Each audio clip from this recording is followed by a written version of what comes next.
this visit?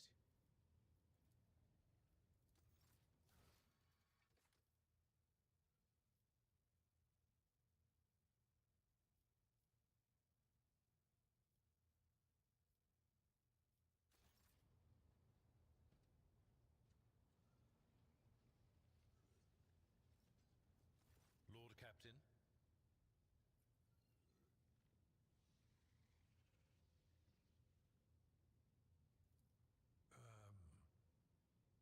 No, definitely not. No, I don't recall anything like that. Lord Captain.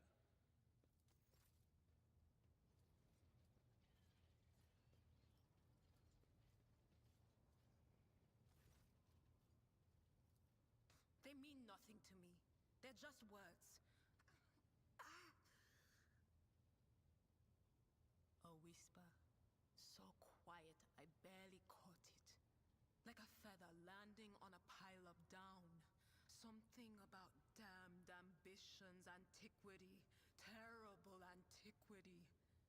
And chance. Chance through it all. Oh, now I have a headache. And the stupid bloody whisper wasn't much help. Of course. All...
Oh, my mic was off.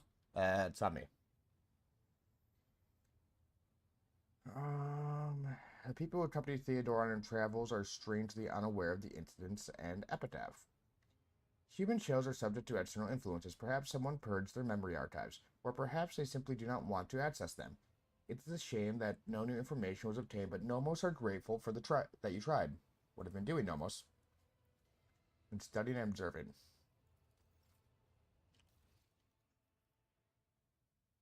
Present itself in time.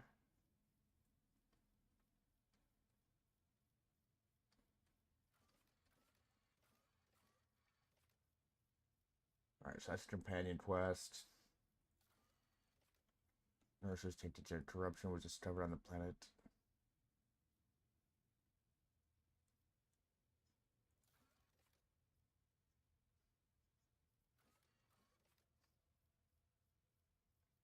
Alright.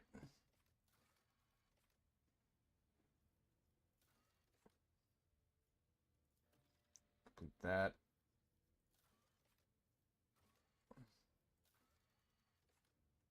World Fair has turned the sublime minds of the mad explorators and may be void of blessed machines of dense mechanics to melt the century-old layer of ice encased in a lost, forgotten imperial world. Would be unbearable burden of commerce. Do it.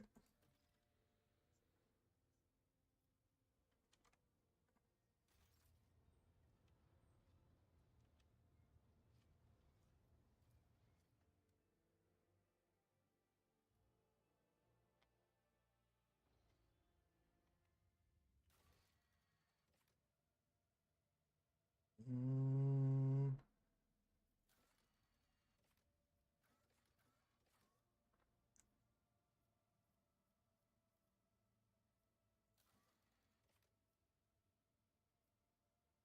Some crossing paths.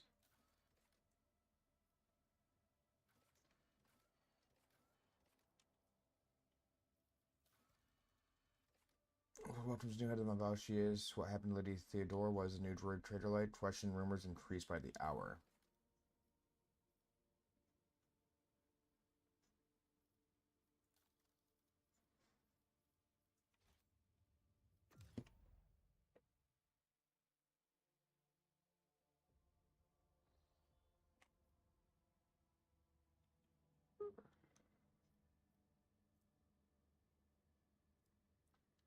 Continental world, snow world.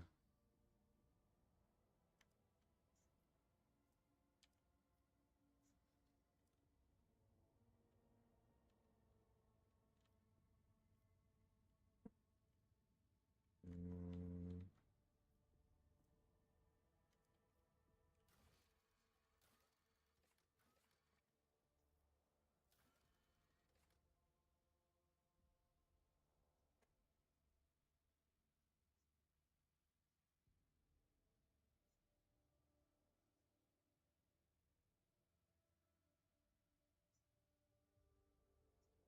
Which planet is it?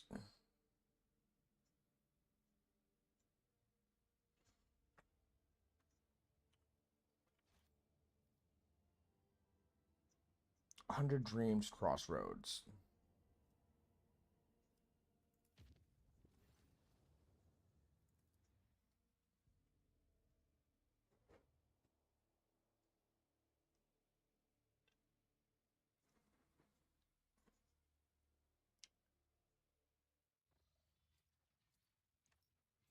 When I found you in your dwelling, your lip comes closer and smoothly makes an unfamiliar gesture with her hand. This symbol has many meanings: humility, grief, loss, shame, or regret. I hope you will accept them all because I am sorry for what happened to your world, to your subjects, to your palace, and for what my kin did to them.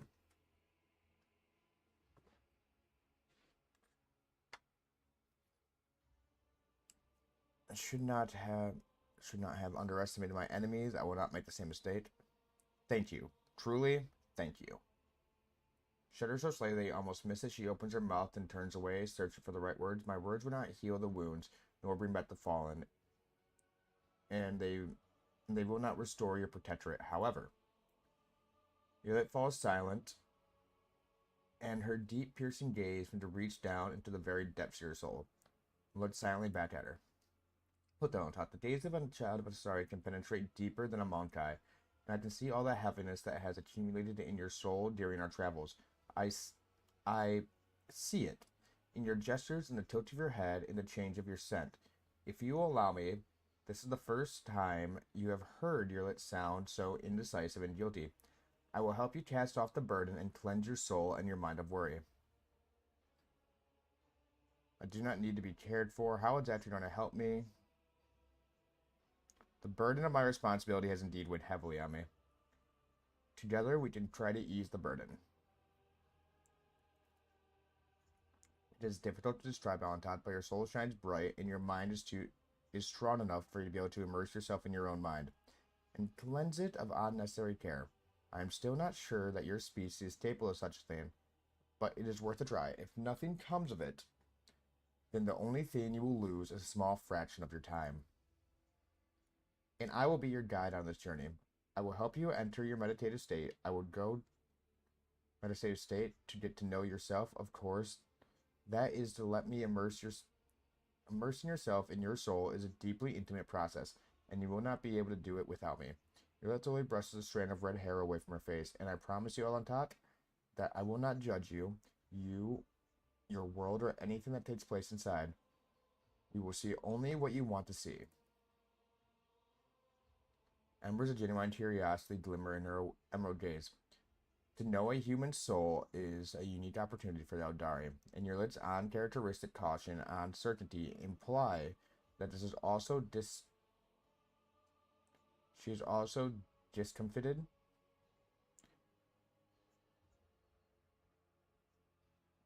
by her own keen interest.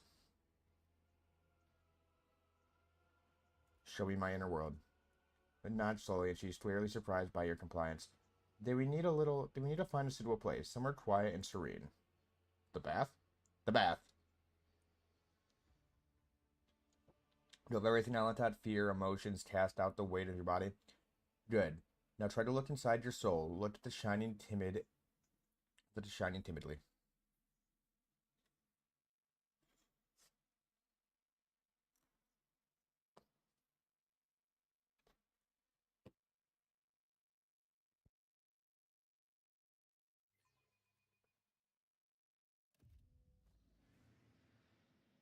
Oh. Yeah, Alantot, so far your world resembles the real one, but soon you will learn to go deeper.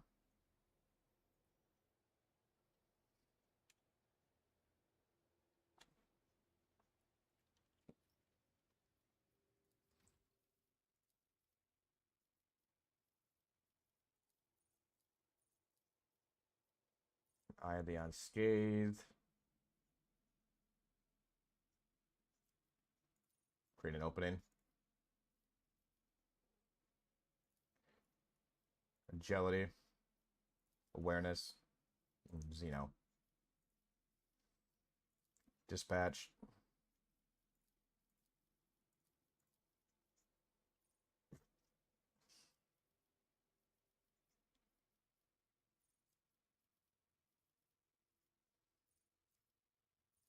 Alright, weapon proficiency.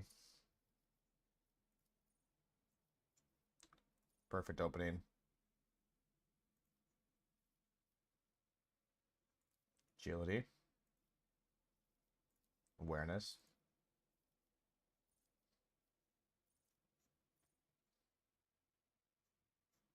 Attach running 40% dodge the target of its stat. The attack hits, it deals an additional 19 rounded down damage, increased by twice the percentage of that target's missing wounds.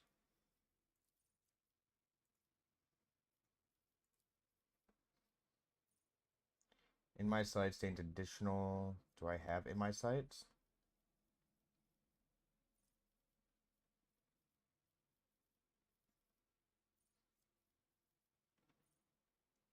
Enemies gain no melee superiority bonus.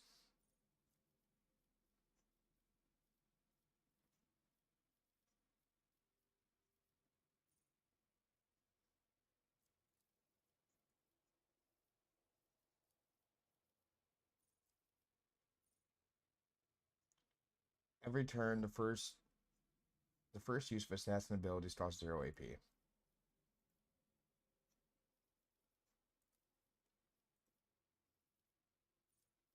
Eye for the Unscathed.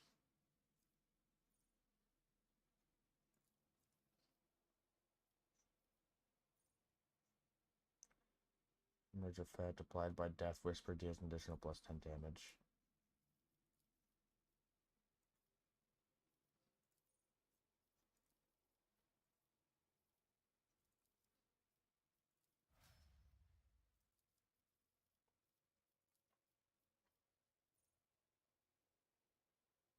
No cold trader, no navy officer, navigator, cleansing, blood for the blood god, veteran of the lawn war, death cult assassin, torment fury.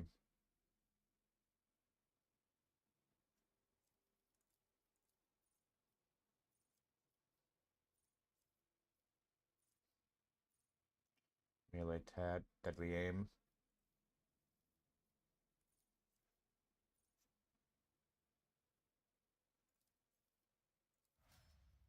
Alright.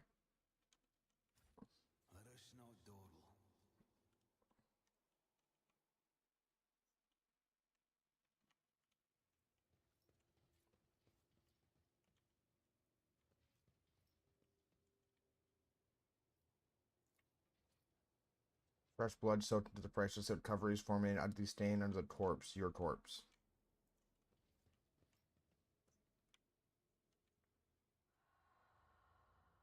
Words to be misconstrued. Trying, but the same desire gives rise to doubt.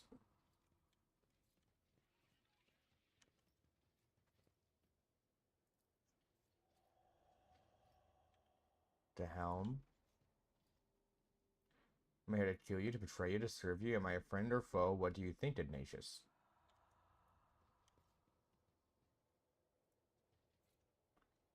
Love, a hollow word, Daman. Do you not see that I only have the undying one in my heart? Not you, not ever.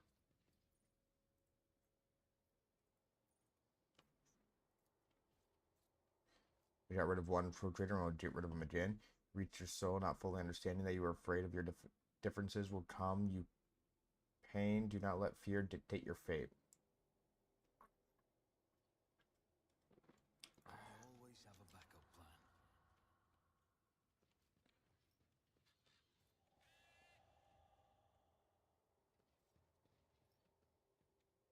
True if you believe in nothing at all in nations, not the God Emperor, the arch enemy, or even people.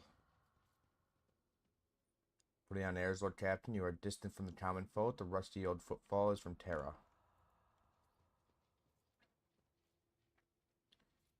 Just got lucky, Monk Eye, but luck is the only thing you have. You are weak, so preferably weak.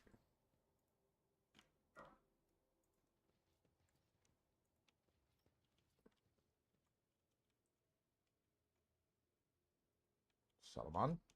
I always keep my options open. I've made the warrant all you want to see right through you. Nations of Valchi's crimes against the sacred laws and Messiah have been lawed. Retribution is imminent.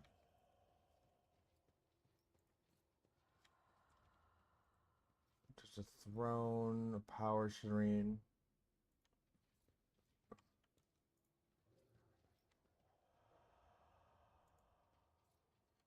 You already forgot to me, Ignatius? I mean, kinda. Really haven't mattered.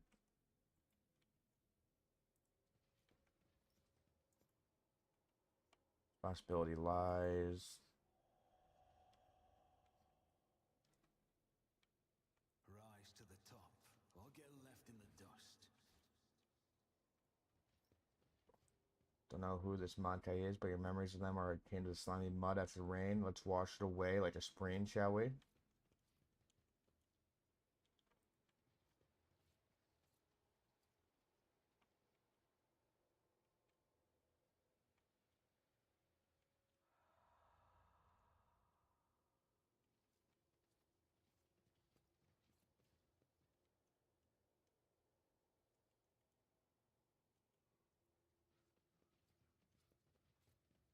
Keep your wits about you.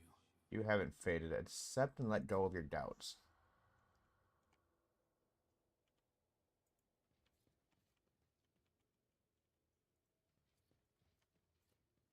Theodora. Proud of Ignatius, you have become a worthy successor and perhaps even the best Lord Captain.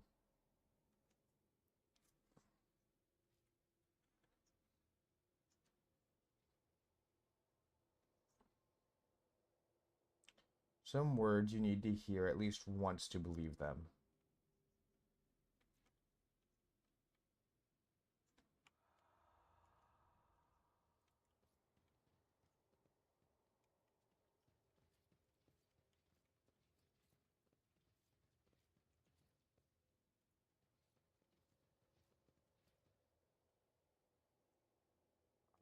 right? Accept my fears.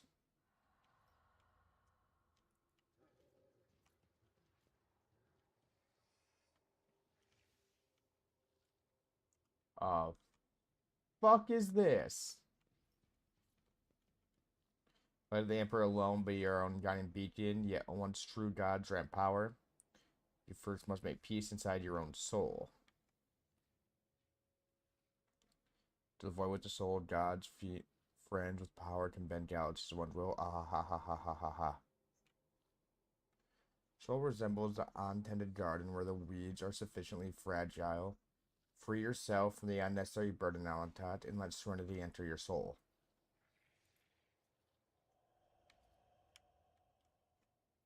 Listen closely.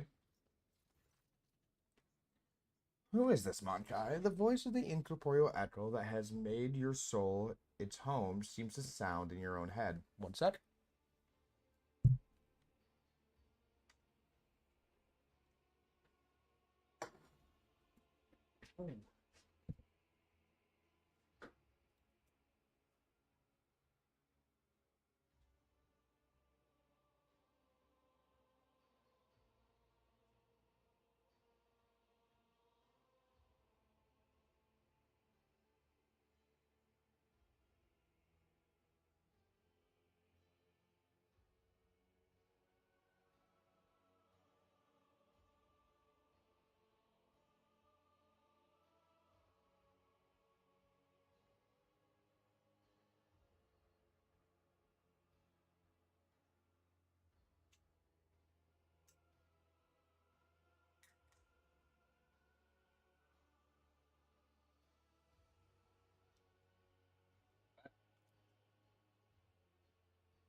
Got your request.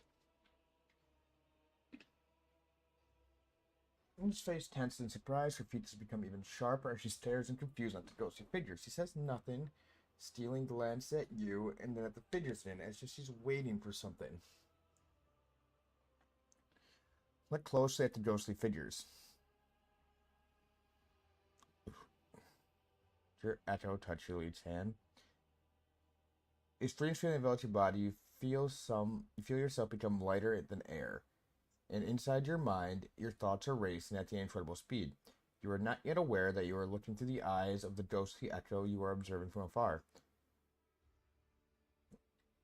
All at the same time, the inner world changes under the force of your will, and you can now control your own echo. You can now do something that you would not dare do in the real world.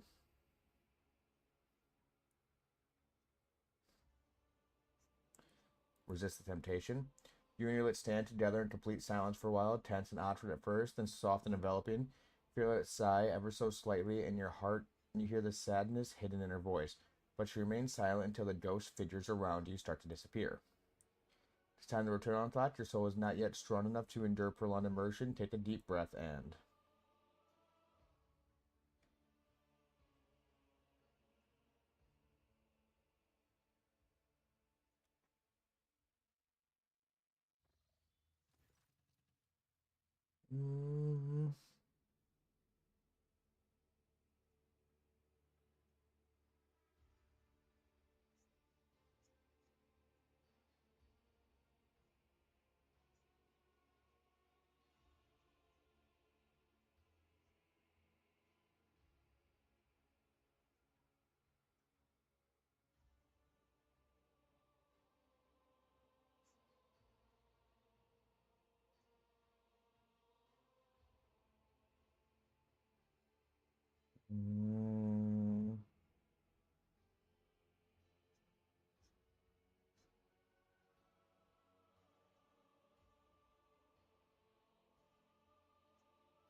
Okay. The sheer weight. Your soul shines too radiant for a human. Despite all that litter and accumulated in your soul, you can get rid of the litter, but the light. Try to preserve it, Ignatius. It draws the eye like bright stars in the night sky. Of course, your world is not as beautiful and serene as mine, but I am glad to see it. You did not seem surprised by my relationship with our mutual acquaintances. Will you help me with meditation again? I do not know. Perhaps someday. She replies vaguely. Thank you for showing me this part of myself. My heart sings, for I helped you find peace, even if only for a short while. Till we meet again, Alantat, may the stars guide you along the safe roads.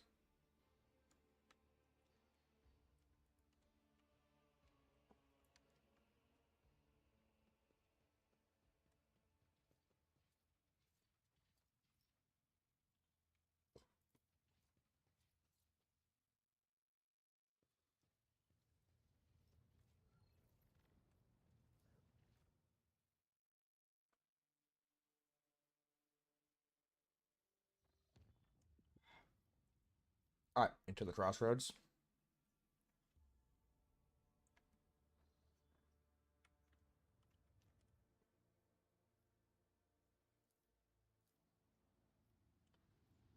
Right there. Dice World is no longer a Dice World.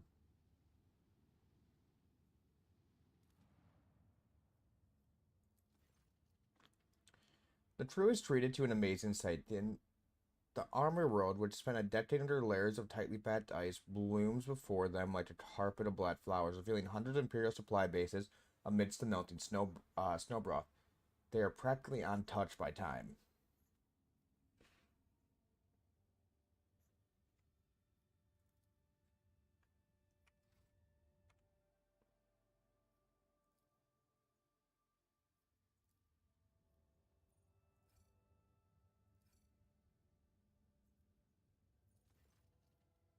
Report to the Administratum. The Imperium will not forget your noble act. They promise to reward you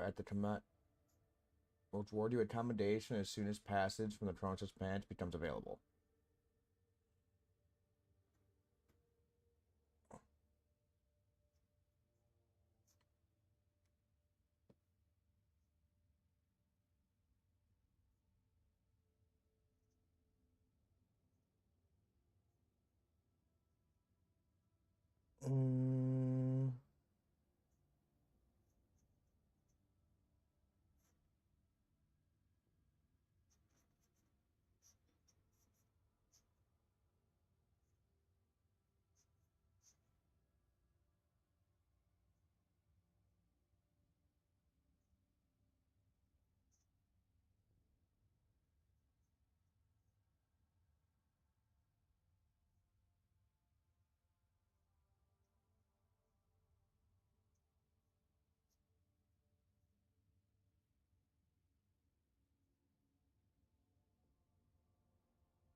Okay.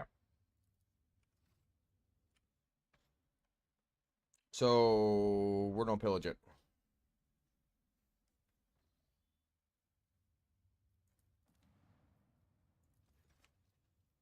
Pillage the world using scout troops.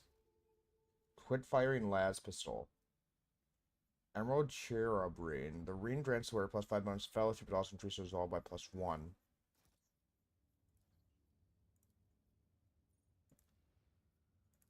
Yep, get the 5 weapons.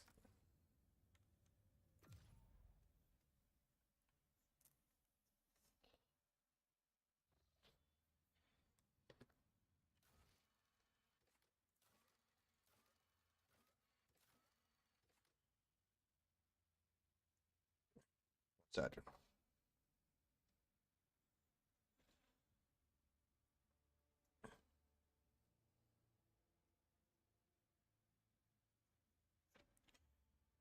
Road Trader.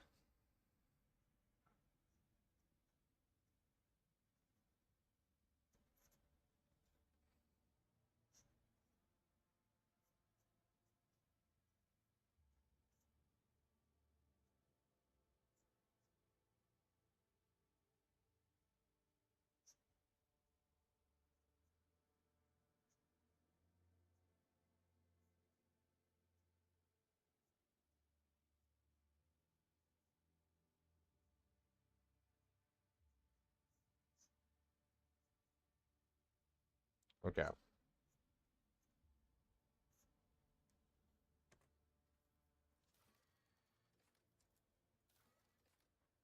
I'm in a large inhabited world in the system.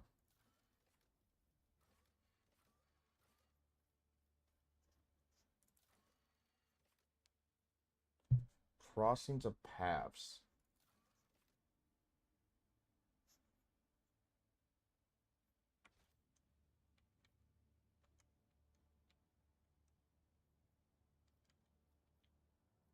All right. Back over to here.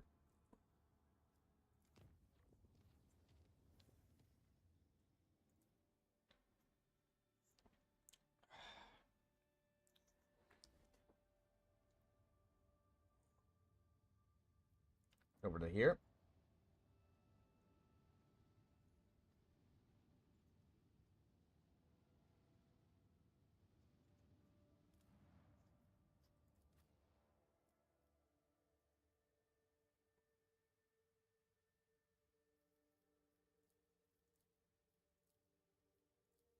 Accept.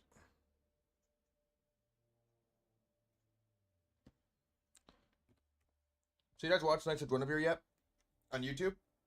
It's by the same creator as Owl House.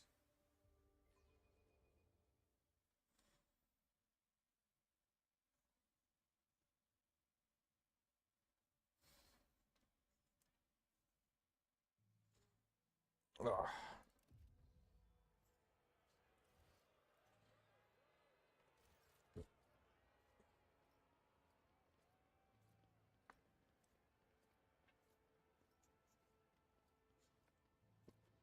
Don't notice major damage.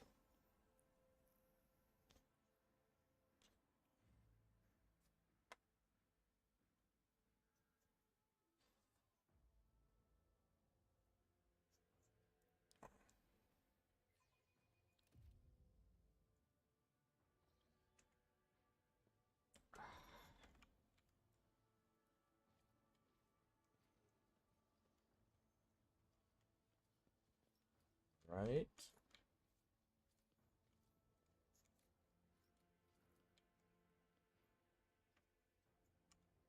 Bears names and authors.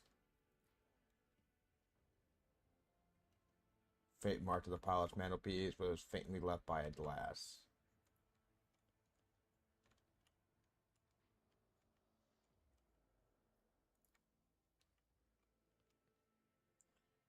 Studied safe equipped with several bizarre mechanisms.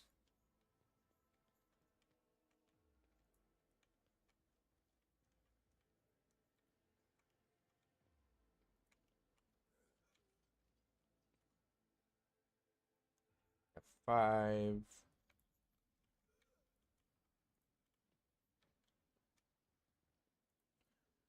Master of Ceremony. The Servants of Fine Clothes offers you a deep bow. Your lordship, it is a great honor to serve you in an undertaking of the moment as monumental and glorious as the Magos Accessio ceremony. You have been entrusted with arranging the festivities. I have indeed, your lordship. I have been given the high honor of being steward of the imminent palace, and on the occasion of your lordship's ascension, I will be overseeing the preparation of the ceremony. Is everything ready? Palace decorations are prepared, and we are ready to begin at your command. The festive activities in the capital have likewise been arranged, and the guests of honor either have arrived on the planet or are awaiting the invitation in near orbit. The servants are already in your chambers to see to it that you are impeccably garbed for the occasion. Let it begin. May the Emperor be with us this day.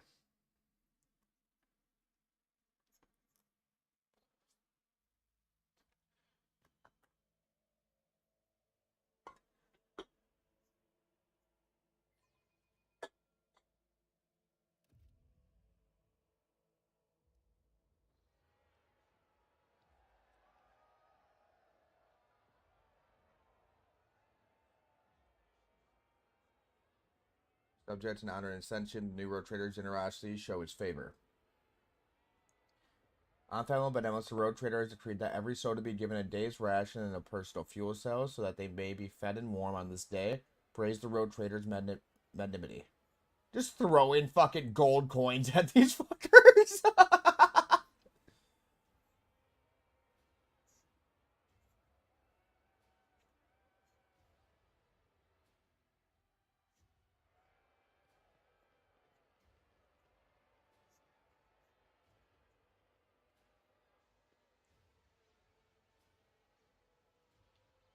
Just give me a leave it, Russ.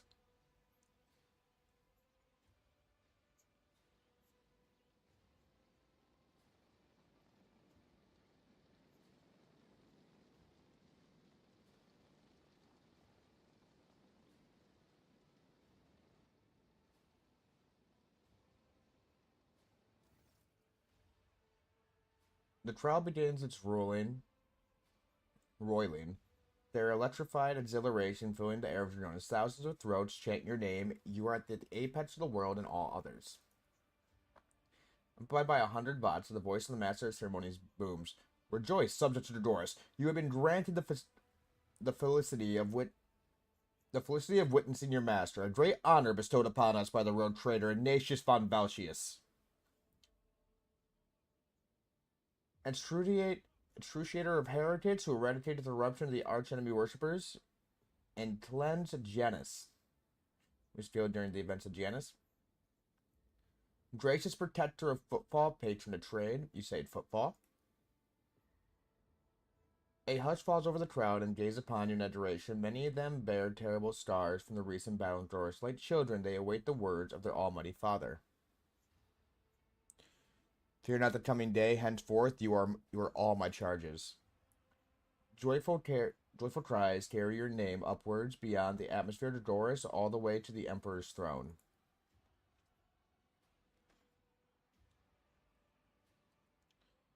You hear a rustle behind you as Henrich leans forward in a ceremonious bow. In a moment, the eyes of your many subjects flare with fascination. This single unassuring gesture from an unassuming servant of the Inquisition serves them as the ultimate proof that the hand of the Emperor truly is at work in the dark sector. Adequate. The Jordanist has not disappointed. Abelard's face, the smile of satisfaction from his face, and whispers to you. You remember the next part, yes? Your lordship will be asked to take the oath.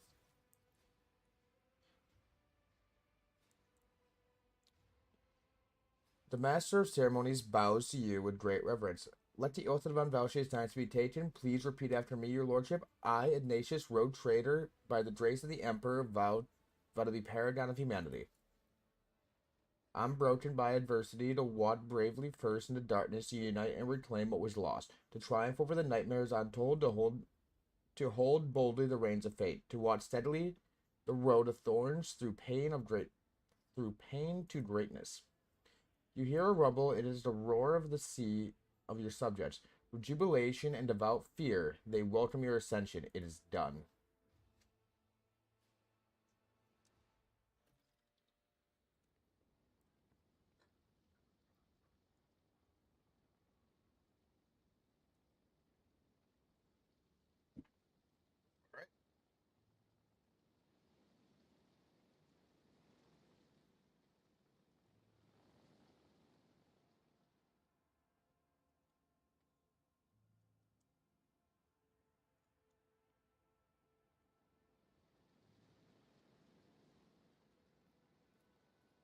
Search that.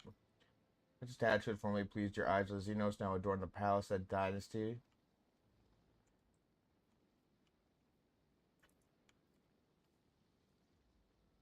The noble feature of this guardian of humanity, born of righteous fury and steel and stern resolve.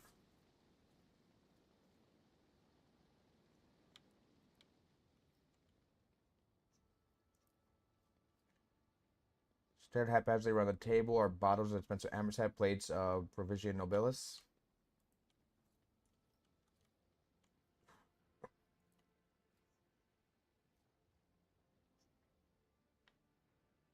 A fragment. Oh, a pillar trophy of the rogue trader, and never before seen oddity to most citizens of the Imperium.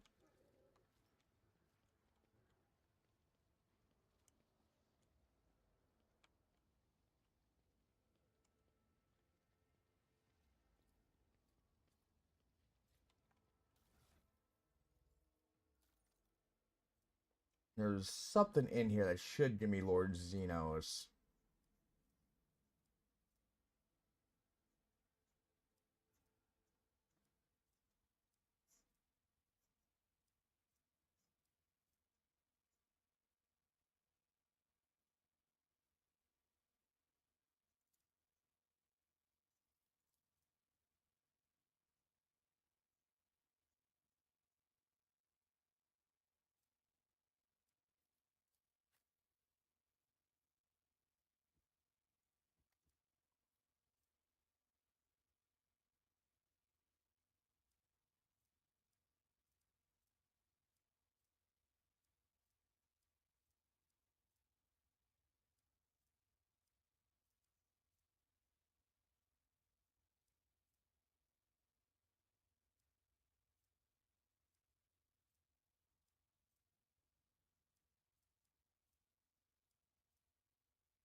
Mm.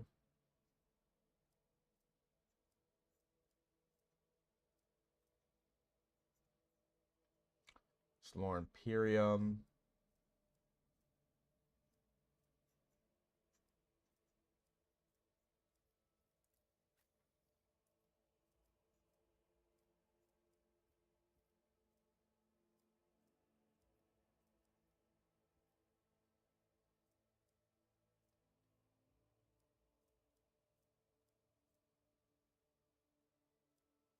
Mm.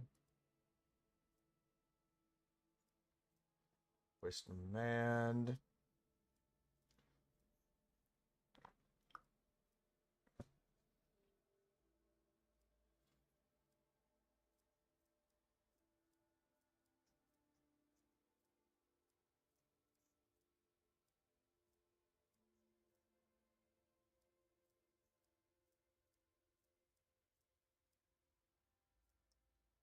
Using weapon reload.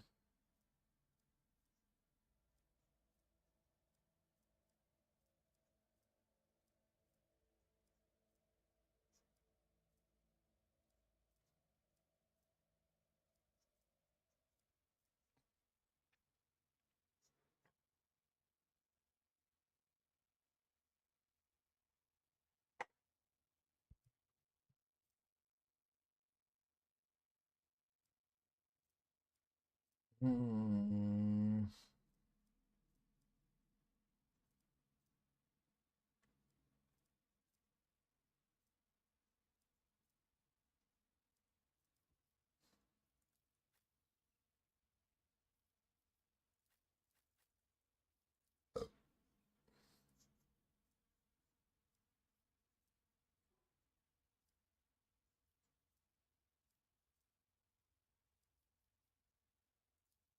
Active armor.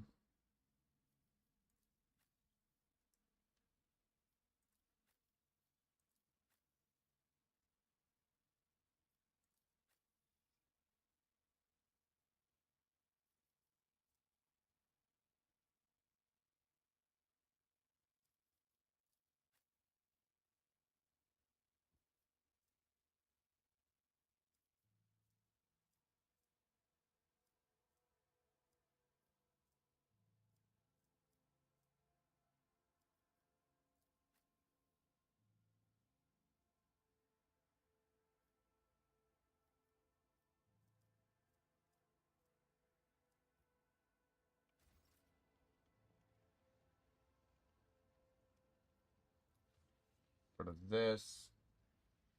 Muttering curses. Marshall.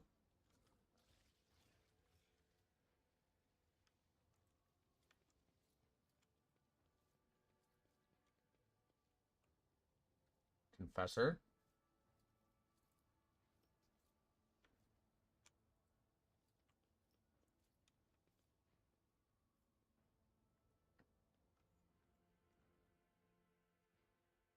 Prefect.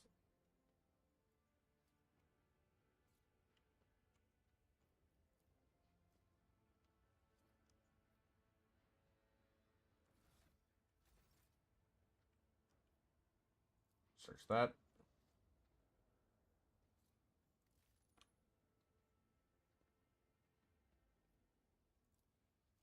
Lillian Rush, known as Punisher, served Von Bausch's dynasty for 2 centuries in battle with Xenos.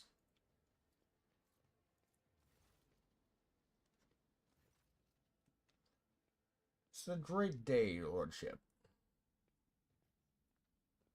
With animosity and saying nothing. But his favor has been noticed by the desk. Dryston pales and bows his head in desperation.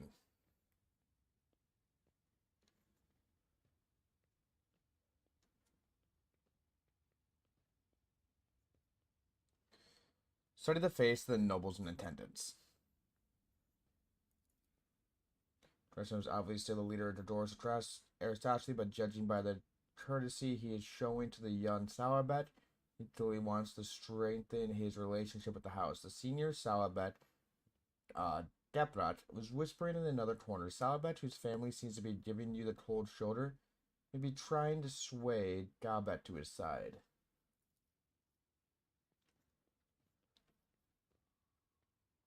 Looked at the guests.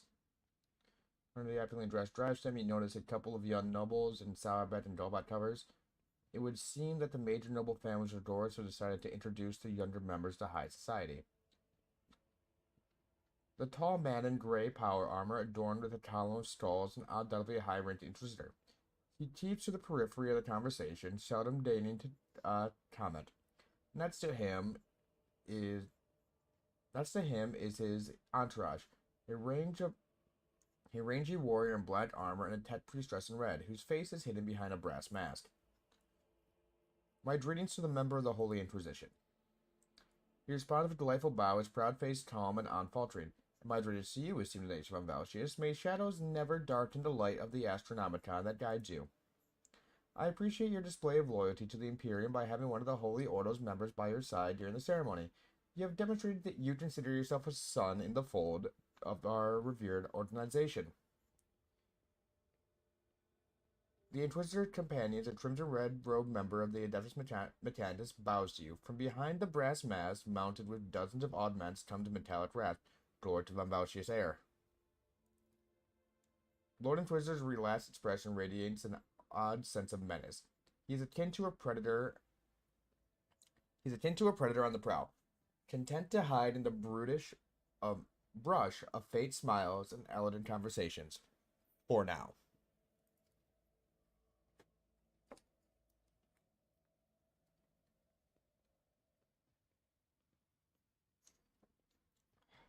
Who is a member of the honorable priesthood of the Adeptus Mechanicus?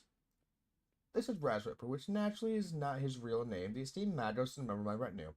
There are times when I am forced in my duty to the Emperor to deal with xenotechnology, and Brass Whisper ensures my safety in such moments. Works that have been desecrated by the Xenos are dangerous.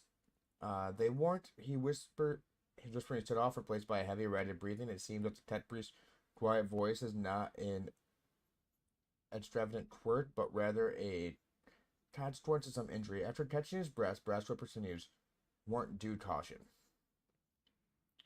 You have not been introduced.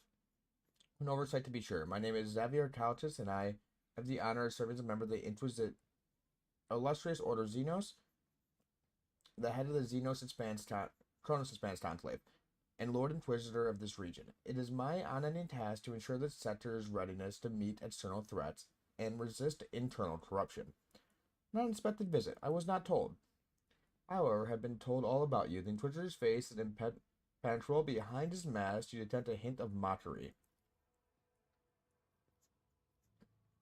What were you discussing? We were talking about the brutal Xenos raid on our fair Dodoris. So many victims, so much damage to our industries. Such a terrible shame it is that the warp currents delayed our protector's arrival. There is an hesitant hint in his words, but it is too faint for you to call him to account. Judging by young Sauerbat's unpleasant smile, it is not it is not just your imagination.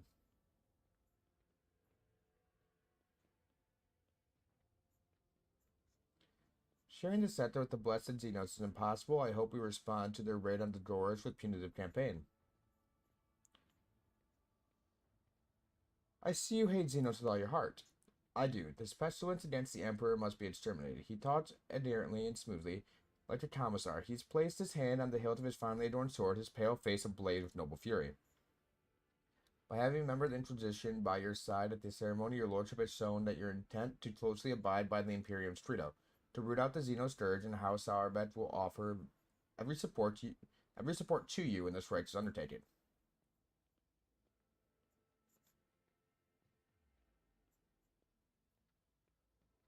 Or they may have been forced into servitude. Many Xenos are more useful alive and obedient than dead. The young man in Jabbat Color's speech was centricity and gravity, but his opinion seems to carry little weight in the circle.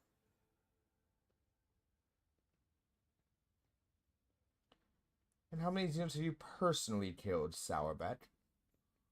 Blushes and mumbles incoherently. The honorable Mushris forbade, but I did not let me go to battle. Standing among the guests offers a thin smile. It must have been difficult for this youth to foster such bloodlust towards enemies of the Imperium without ever having seen one at a blade's distance.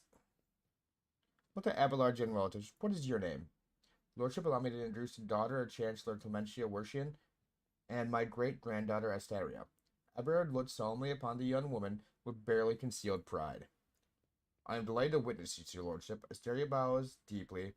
Her observant and intelligent eyes trained on you.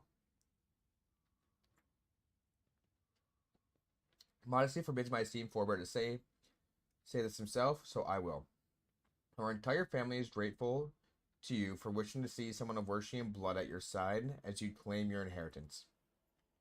Drives from exchange a telling glance at young Sauerbat, who, judging by his face, is suddenly finding the collar of his expensive frock coat uncomfortably tight.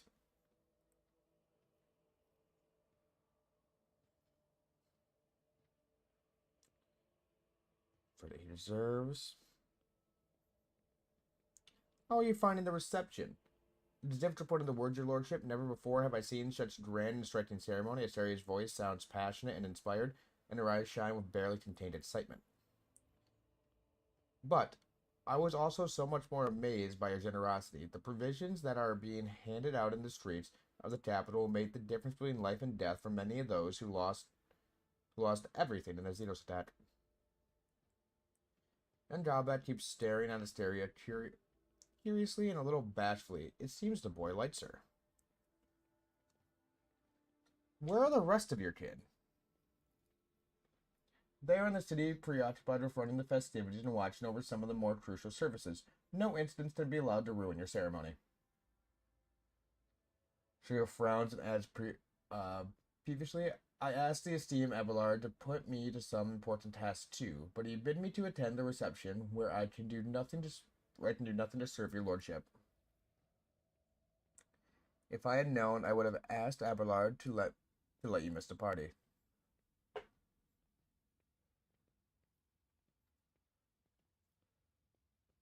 So you wish to become my servant as well? Stray flushed and starts talking quickly with fire in her voice. It would seem that she finds work-related conversation far more interesting than court gossip. Of course, I've been working on a project for the last 4 years. We could set up... Enough, Asteria. I highly doubt that his lordship is interested in listening to the fantasies of a young woman about how to run his protectorate.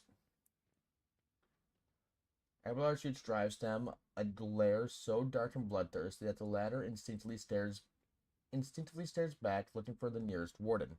Hold your tongue, Abelard. I decide who may speak and who may not. Please continue.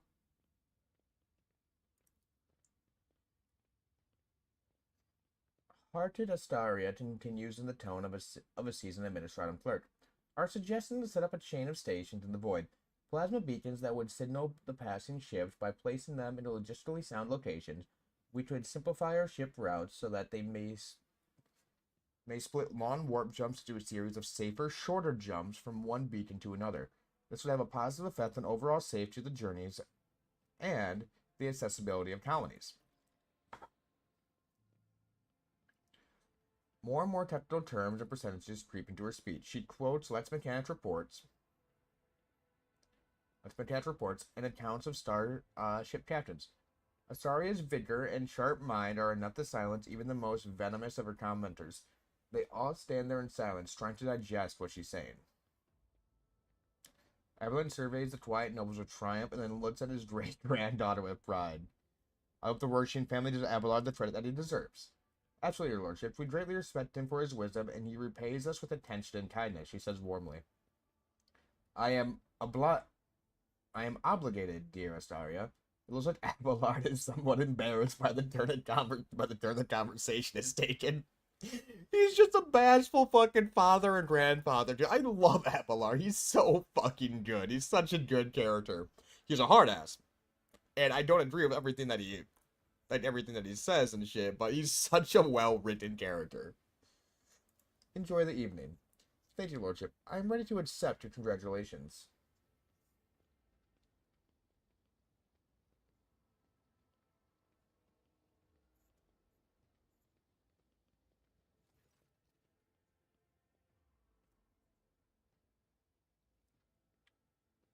In that case, allow me to be the first. Offer.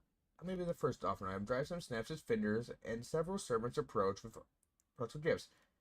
The governor points to a thin, curved dry blade. My soldiers took the splendid trophy from the body of one of the Xenos commanders. The weapon is too beautiful and forbidden for anyone but you, your lordship.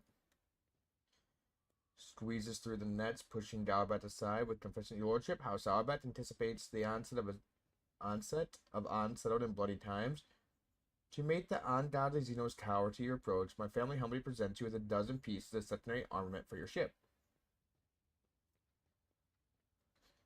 The Matrix plus 50% awareness. Young Galabat bows ceremonially. House Galabat is delighted to present you with this blessed work of the Amasiah Smiths. May this locator matrix, which took the holy artisans an entire lifetime trade off, always show you the right path.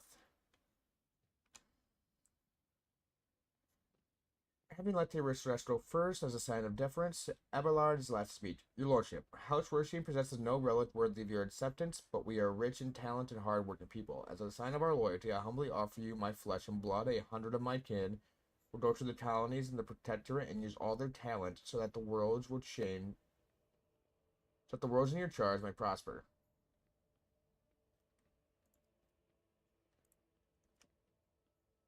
So I had one people? One sec.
Oh shit, we leveled up.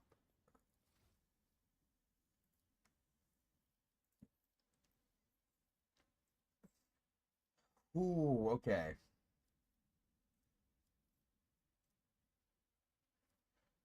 So this basically lets us just... Mm.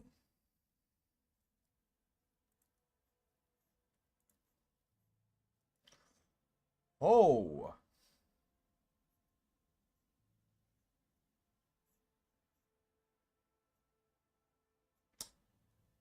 That makes sense.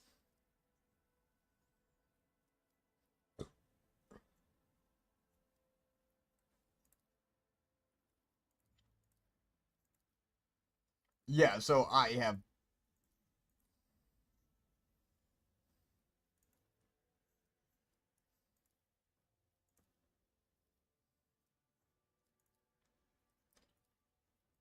Um...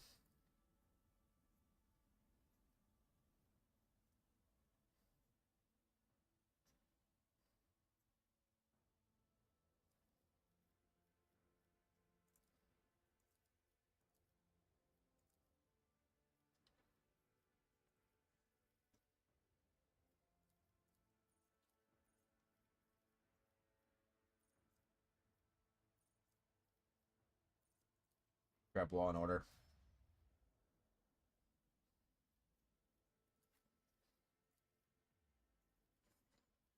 Mm.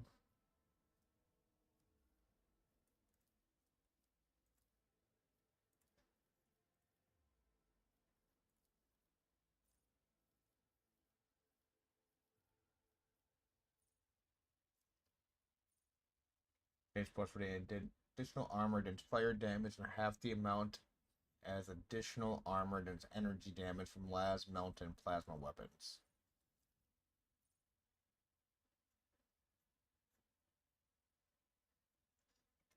All bonuses.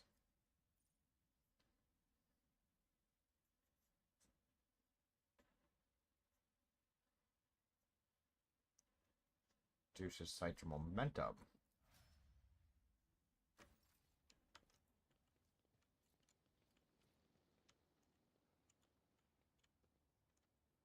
Come up here. That's the revitalization chamber I found, right? Theory treating Crackling Xenos trophy is a testament to how the Amosai's gifts can become twisted in the shadows of themselves in the hands of inhumans.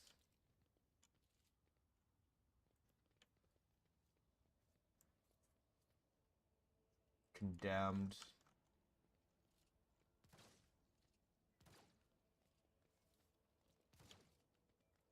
You have anything to say about this?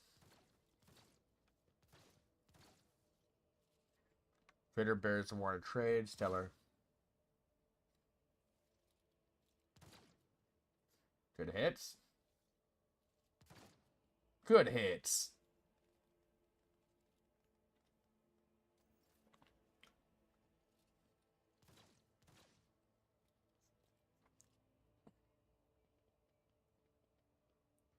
Turn that to killing into amusement. This is the Drake Sackler's domain.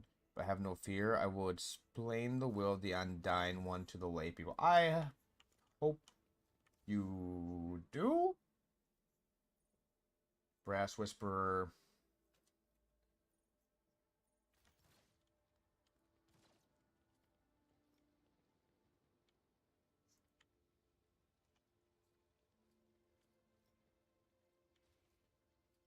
Marshall.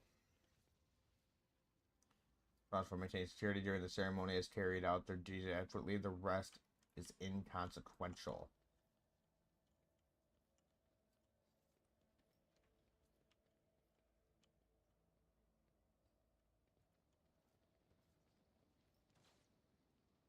Aristocrat.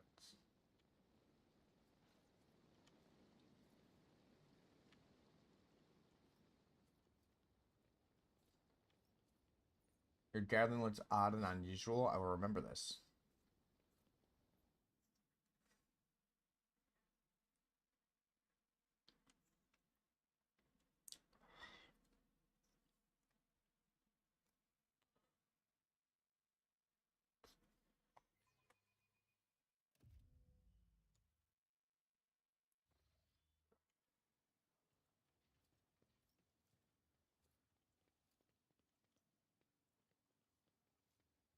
Okay.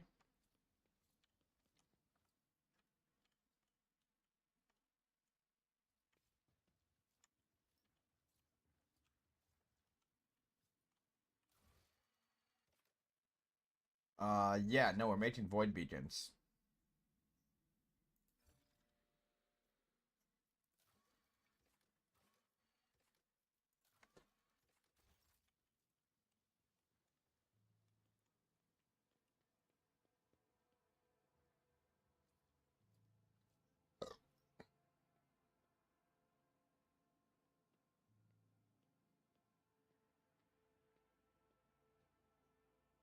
Mm.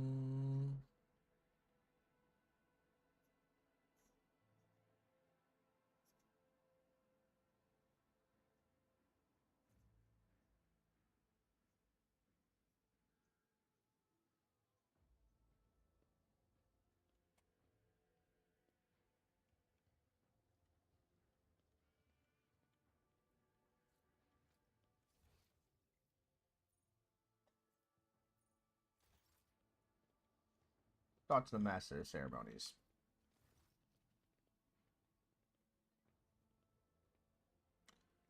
I hope your lordship is pleased, not yet tired. If you wish to revive yourself a little, I would suggest proceeding to the courtyard, if I may be so bold. Many guests have chosen to move into the fresh air. We'll be eager to offer you your congratulations. It's magnificent. Good.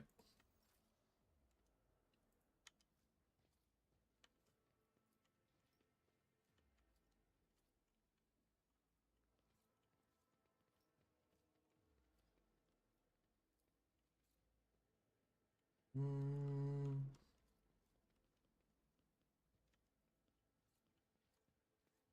There's Cassia.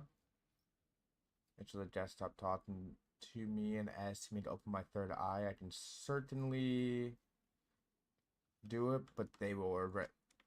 Fucking do it.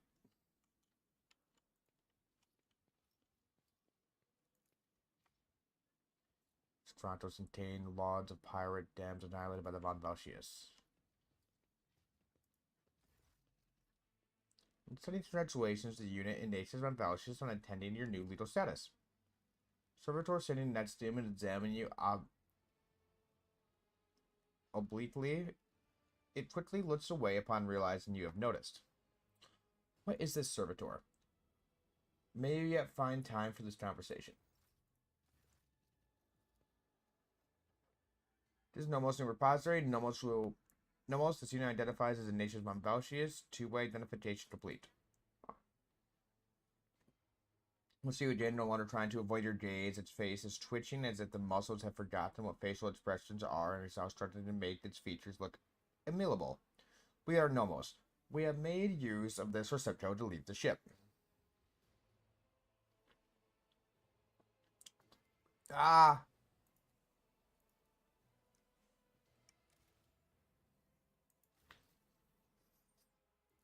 Here.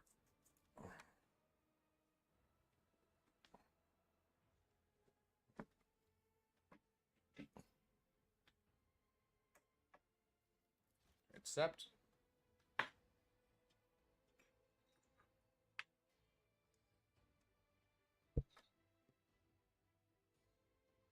Rotate that up there.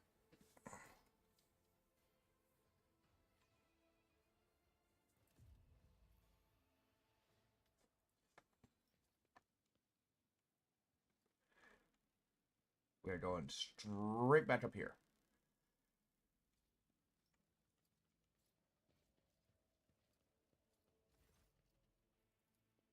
Continue. How you find the ceremony? Disorderly. Where's the servitor? Pretty's Nomos. Continue investigating Nomos. What is this? What do you think you are? Nomos of consciousness, awareness, knowledge, movement, always movement. We do not know what we are. We have no past. We awaken in the depths of the ship upon entering the hall. Our first clear memory is a call of your blood in Nations Von Valsius, the call and the plea for help near a place that is called the Warrant Chamber. And to investigate Nomos. Every 15 watts, I commune with Nomos' code and spend prescribed lengths of time in calculus meditation. However, the Omniscience has yet to bless me with an answer. All I can say is that the capabilities of the entity Nomos are extraordinary. The ship's hallowed system seen beneath its dust. Nodes that have remained dead for hundreds of standard years are revivified, and long-drained mechanisms live anew.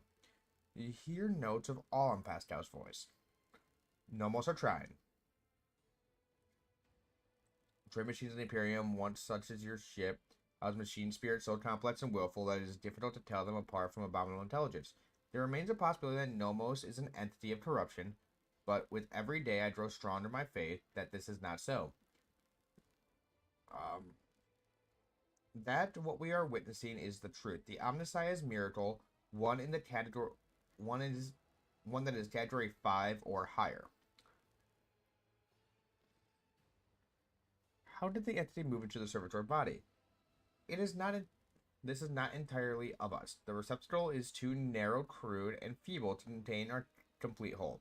The existence of Nomos requires a space of connections. But we are able to transfer a small part of us and build a thread strong enough to travel outside the ship. We are enjoying this journey of discovery, even though the receptacle body suits us poorly. It will soon be destroyed by the force of our presence. Why have you brought it here, Pascal? Entity Nomos asked permission for the visit. My objective was to observe the process of integration into a servitor. We wanted to see, observe, cognize, speak. The servitor makes a strange, wary gesture with its hands that looks at once very human, very far from anything human. We want to speak with you. Will you speak with us? Of course. What do you want to speak about? Many things. Happenings, events, decisions. The servitor's eyes roll in their sockets before focusing on you. We have been observing you. You do things we do not understand. We want to learn why. Remember the day when we first met you? You gave us your blood to drink. We helped you save yourself. We followed you, or small parts did. Inside the servitor, then there was fire and creatures of sated hunger and dark light standing behind the curtain. Behind the image, behind the semblance of Theodora. It called for you to follow. You did not listen to that which was calling from behind the curtain. You thought only about those who followed you, and about the fire that could destroy those shells. We remember the day when the star disappeared, the dark light and the sated hunger wanted to take the world. Rector Minoris was its name in the ship's data. You ordered that the world's heart, the old reactor, to be torn apart. The fire destroyed everything. So many human shells who were begging to be saved, but the dark light retreated. Remember another day. We awakened inside the ship. We lived in its systems. Then we tried to emerge into servitors like this one. Then so many of our receptacles were gathered in one place. You came and looked at us like you understood something, but then you ordered that all of the servitors be sent back to their work. You said it was just. And this is what we have seen among many other things. We have begun to understand. We think that we have that we do not know everything about humans, about you, Ignatius. We have tried analyzing shells and defining sets of their needs and fears, their simple functions, but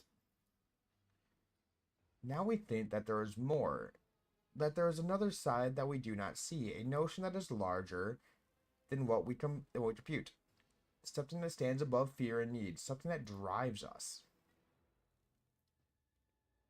We envisioned a larger notion as a flame, a blaze. It burns in your blood. You're holding a motive flame in your hand. No matter what decision you are faced with, you want it to burn brighter. Those who turn away from the flame must be destroyed. Those who follow it will follow you. Those who follow it are the only ones who deserve to live. Do Nomos understand correctly? Picture of painting is too grim. A flame is a good symbol when it lights the weary and warms the soul, not when it destroys. But that is wrong. That is not what you really think. The servitor inclines its head and looks at you, and stubbornly. We have been observing you. We have felt you through your blood, your gaze, and cannot be described. We are certain we have understood correctly. How dare you question me? Whatever you are, my word is the final truth. I speak the truth, but your conclusions are flawed. The servitor is silent for a while. Then it says almost hopelessly, "It is true that we understand so poorly. Imperfection pains us. We will think about the light, the connection, life perhaps we will understand then. Thank you for speaking with us. Nomos are grateful. We cannot continue moving on our own."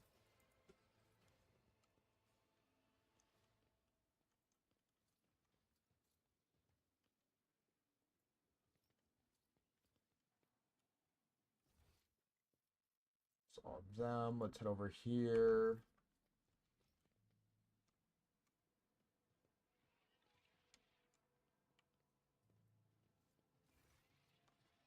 The patrol stands apart from the governor's circle. Their whispering carries a tinge of displeasure. The clear leader of the gathering is a gaunt, billows-faced man, dressed in Salbat colors. This must be Marcus himself, head of the house. He offers you a commensurate bow. My congratulations, your lordship. May the Amazonians grant you understanding. The woman with whom he is conversing is one dressed in robes with a deer-shaped adornments. It is Torgapat. It is difficult to read her face due to it being covered in numerous augmentation. Observe the guests. Looks rather anxious, but dressed surprisingly plainly and ostentatiously for an aristocrat of such high rank. Is frowning suspiciously. He came to the reception with a companion, a woman of dazzling beauty wearing a gilded ornament necklace around her throat. His wife, probably. Enters who joined the group unnoticed, mostly keep silent, listening to intent.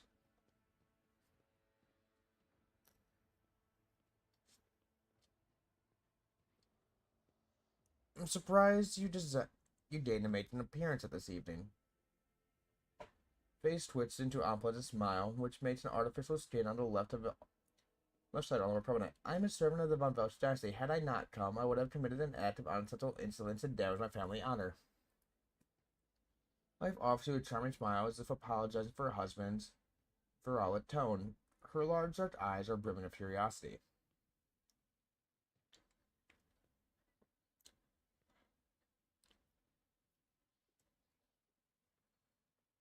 Jocasta became the new master at arms. I am pleased to hear it. Nothing in the March's face shows that he is glad for his cousin. I was always worried that her character would cause our house a great deal of grief, and yet, in the end, the noble Salabat blood is stronger and more personal shortcomings. I have faith Jocasta will prevail herself adequately. Why has you so displeased? I'm your dynasty's loyal servant, but you have asked, and I will answer. Too long the Tronos expanse lived under the rule of the road traders. The privileges granted to them make people think that commoners, too, can dismiss the prohibitions of the Imperium. For the good of the set, the road trader must become a paragon of the law, not exceptions to it. But do many warrant holders exhibit lawful conduct? No, they do not. Even you, your lordship, are the subject of the strangest of rumors, and you have recently inherited your protectorate. Conrad Verge's people, for instance, claim that you have a hand in the esteemed Theodore's demise and accuse you of many misdeeds. It doesn't matter whether or not their claims are true. The people hear them, believe them, and think that they may follow your example.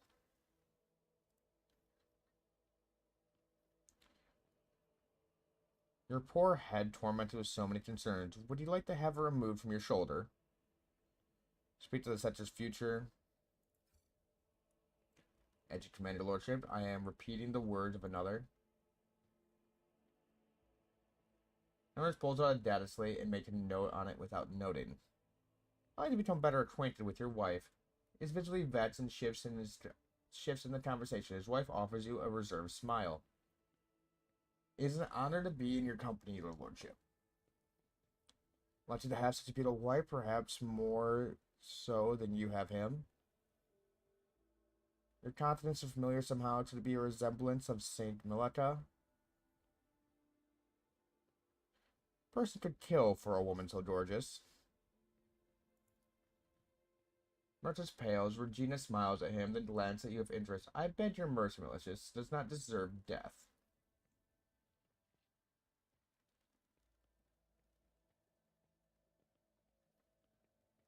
Your countenance is familiar to me. I wouldn't dream of claiming to bear any resemblance to a great saint. I lack her virtue. Regina makes eyes at you without demurely lowering her gaze. The glint in Regina's eyes betrays her genuine interest in you. I hope this won't be the end of our acquaintance. You wouldn't mind if I wrote you from time to time, would you, your lordship?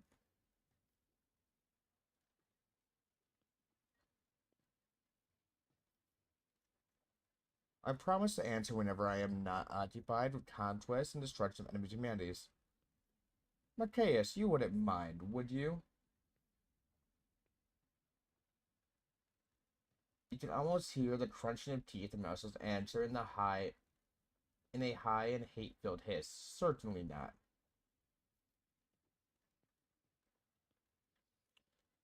Promise to answer whenever I am not occupied. I dare count on such generous courtesy, your lordship. I just grips the hilt of his parade blade as if trying to strangle it, and wheezes fiercely. A high honor for House Sauerbeck. Wish to know about more House Sauerbeck. I see. Interesting conversation. Very illuminating, giving me plenty of food for thought. For an inscrutable man, Henris's being even more inscrutable than usual, as if he is hiding something important. Stop. Do you ever act like anything other than a grubby spy? Is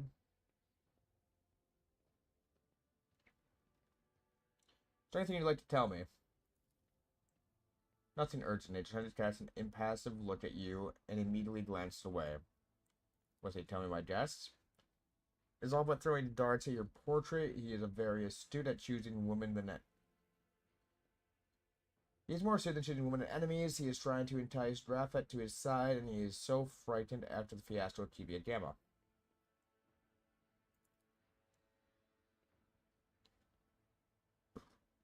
That's why they call it the unsleeping eye of the Inquisition. Even in sleep, I hear everything. Ignatius, before the gala concludes, there is something I'd like to tell you. Be careful today. I sense that a wave of darkness will soon hit our defensive lines, and I hope that I will still get a chance to meet you there as an ally. How are you these days, Toria? With the fortune Hamatory's voice falls heavy on the ear. The corruption of TV Gamma was a great blow to my family. The contemplation, Cubus Delphus, betrayed our trust. Desecrating the forged cathedrals and took my esteemed cousin's life. Look closely at her. There is something lurking beneath Toria's repressed expression, a grudge. It would seem that she was personally offended by the nightmare into which the Cubus Delpha plunged her domain, and she feels betrayed. You see prospective allies. I too think that you are to blame for everything. Heal the wounds inflicted on TV Gamma, and your house will be forgiven. Raise my candle eye to the ceiling. I swear on the eminence eye is all-encompassing insight that will make every effort to justify. Cool. What's that?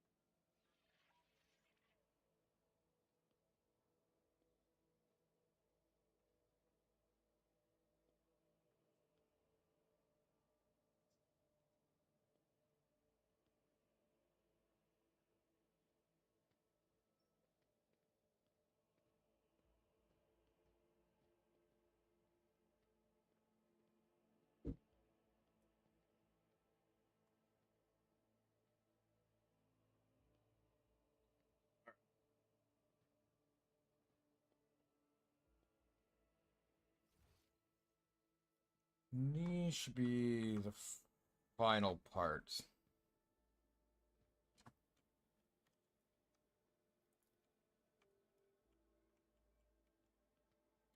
Cal just went to stale.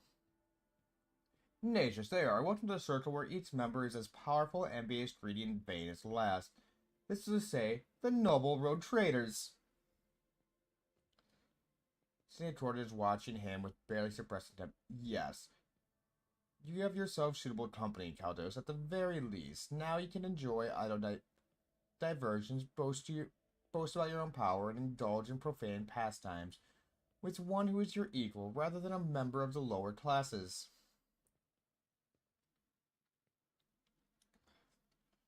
Any guests that dislike my vapid entertainments and irrelevant fun are free to leave their bonus any time. Is she always so abrasive? Marcel whisper is as audible as yours. What can you mean? Today's fears are remarkably good form. You seem to find me objectionable. My plan at the sake of bountiful profit. Safe football station for starvation, granting it your patronage, and delivering a shipment of grain. Do you expect any different? I watched for years as outlaws thrived on football, and then at long last, I had a chance to put an end to it.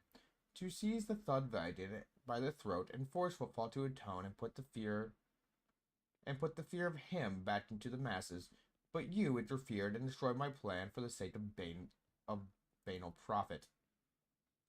Theater taught you only too well, it seems. She was too far less concerned with her duties in the expanse than her personal interests. But you can be sure that I will not cease cleansing the formundous system of the pirate storage. And if your trade protectorates are damaged in the process, you will have only yourself to blame. The priest holds up his hand in a blatant gesture. None are without fault, noble Incentia. What point is there in targeting someone for their turpitude when true purity can never be found? You threatened to starve football. I brought them salvation. So which one of us serves the Emperor and which one of us their unholy ambitions? Please, I will believe it no sooner than hearing words that half the population of the Den of Heresy had been sent into the void's expanse. You're a hardliner. I have faith that the Bloodless Ignatius is perspective enough to see that the appalling nature of the residents of the depraved place. I take you were not overly fond. Taste of fine wine washes bitterness of defeat from your tongue. Hey Ignatius, your appearance here is most unexpected. The esteemed Hieronymus is my confessor. I am greatly obliged to him for agreeing to accompany me on this journey.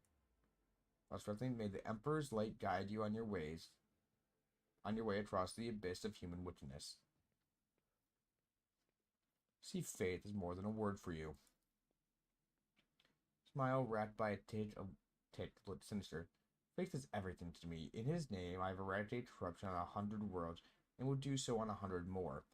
By his will, I hunt down pirates and desolate their vile nests.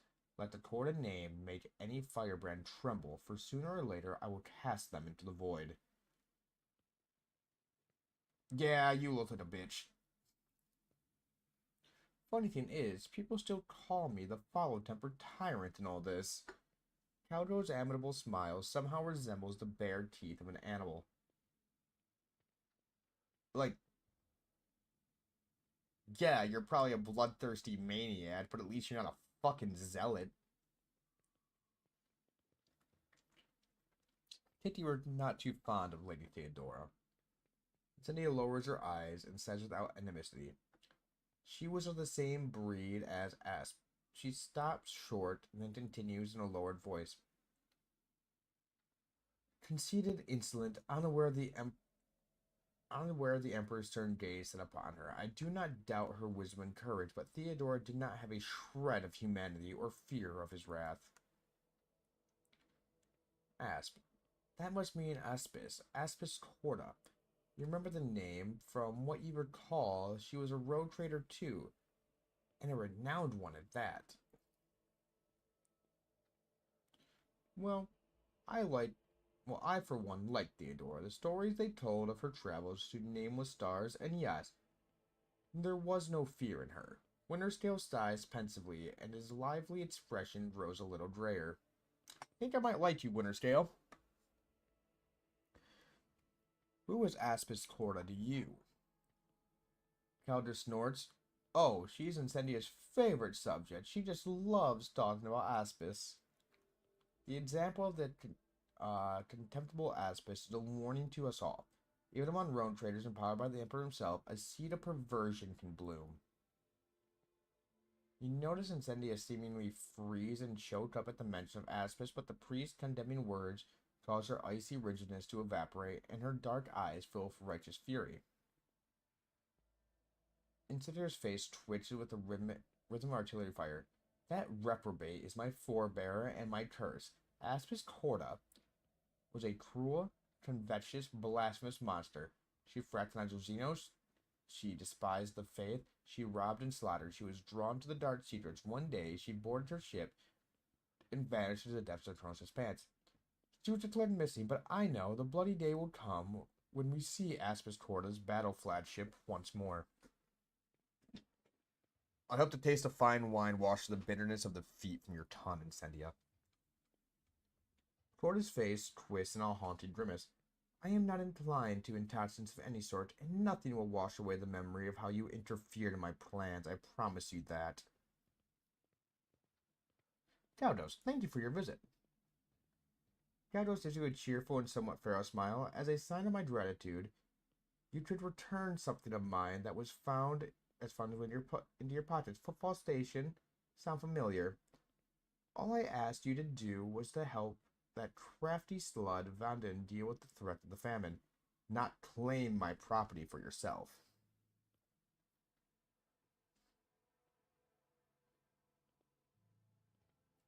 You abandoned Footfall to its fate, and I saved its people from starving to death. Winter still bares his teeth ominously, a wild spark playing in his eyes. Do you speak of starvation? Do you think that now Footfall is safe? Calge's face turns to a grimace of hatred, but then he catches Incendia looking at him and breaks into a sly smile. I ought to make your protectorate bleed as compensation, but you have spited both myself and Incendia, and it is high time our dear sister curbed her appetites. For this I forgive you, but do not test my mercy again. It is not my strong suit. 30 Incendia toward an ambition deserves a worthy reward. He snaps his fingers, and an armored brute hands you an exceptionally adorned rifle, clearly not of human making. It is a trophy from a good hunt. You and I should hunt together sometime, so you can show yourself in action, new blood. Kaldos exuberantly punches you in the shoulder.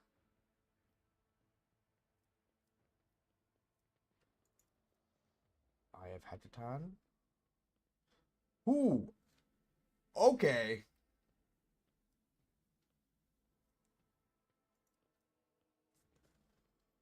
Grants plus 5 MP after each attack and allows the wielder to move after attacking. If an attack with this weapon hits 3 or more targets, the attack has no cooldown.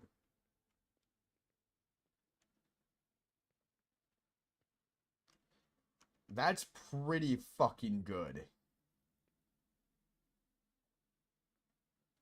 How fair is your protectorate? Ways off. Protectorate more like a bleeding strap. Like bleeding straps of one. The warp storms tore it to shreds. My servants will piece it back together, and if they don't, I'll chop their heads off and find more capable helpers. Something strikes you as strange. Countess Winterscale wasn't always this nonchalant about his protectorate. He used to be known as a shrewd and business-minded, even concerned for his subjects, but it seems he has grown bored of ruling. Your protectorate is appallingly irresponsible. Have you forgotten that the mission of every rogue trader in the Expanse is to claim new worlds for the Imperium and ensure the payment of the Imperial tithe?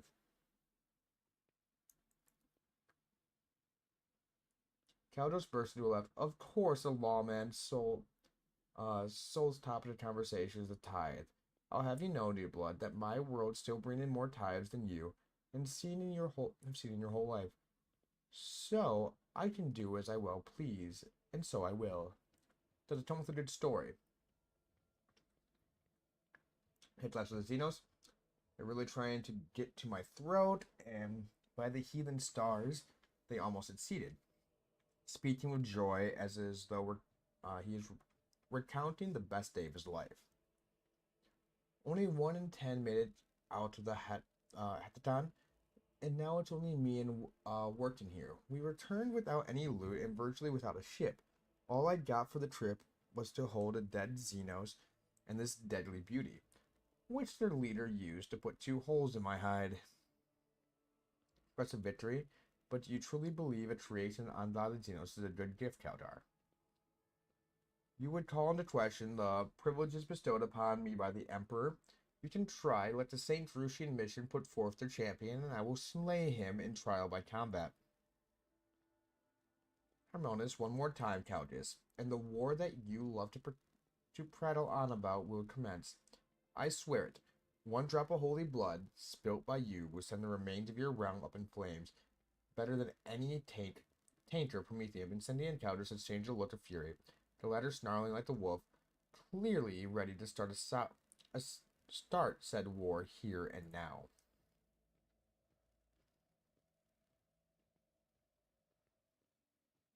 This dry voice hits your ears a tread. Control your pride, both of you. I do not wish to fight you, Countess, but I fear not your threats. Death does not frighten me, for it is inevitable. It is true as the senseless pointlessness of war between itself. Who is this remarkable warrior in your retinue? This is Warshin the Dray, my arch-militant, a fierce warrior and as loyal to me as an obedient beast to its master. I bought him a miserable colony when he was a runt on his last legs, and now he's practically a part of my dynasty. Warshin the Dray, whose skin really is that of Dray spots, looks at Kaldar with purest devotion. Indeed, he's akin to an animal, one that is bloodthirsty and mindless. Wintersteel remarks, taking an obvious jab. I've heard that you and Nacius are decent in fight. What do you think? Could you gut Warshin if it came to it? Or would he be the one gutting you? Examine his deer. Ignoring the fearsome-looking broadsword pistol which hung from his belt rather ostentatiously, he noticed a great number of thin blades and curved edges skillfully concealed within Warshin's armors. These toys are deadly in the hands of a quick fighter. It appeared that the Wintersteel's arch-militant likes to surprise his opponents with unexpected speed. Despite not looking at one, but I know which means that he wouldn't fool me. Instead, he'd be lying dead.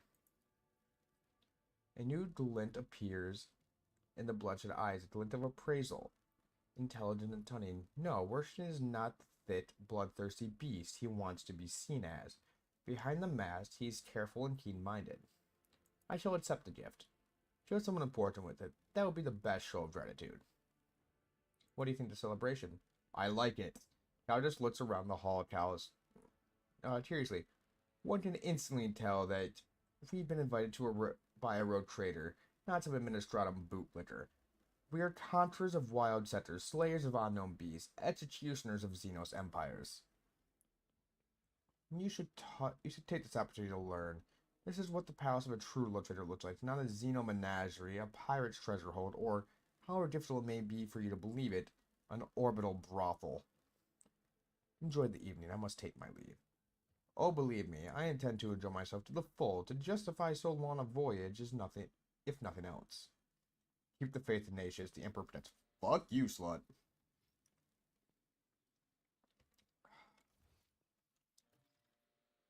One of the master ceremonies to end the reception.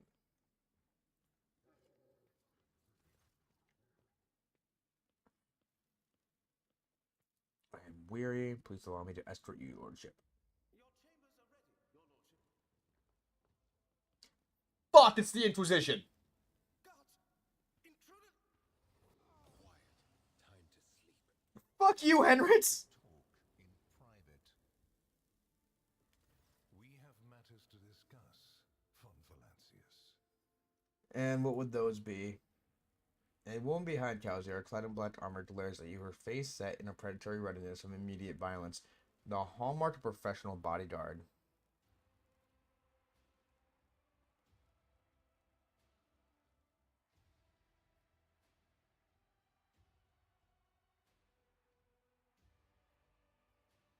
If the Inquisition wishes to have a talk with me, I am glad to be of its service. Commendable openness to cooperation.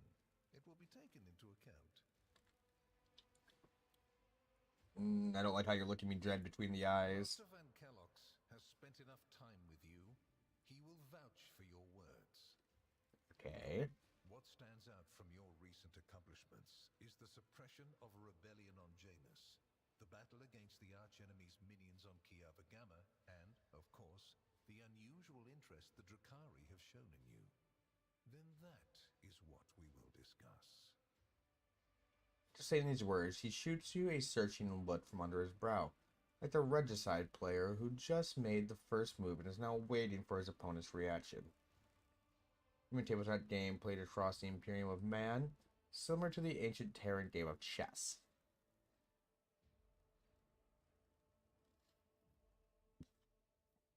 What do you wish to know about the events on Janus? What was the reasoning behind your decision to let Xenos, enemies of humanity, live and act on a planet that belongs to you?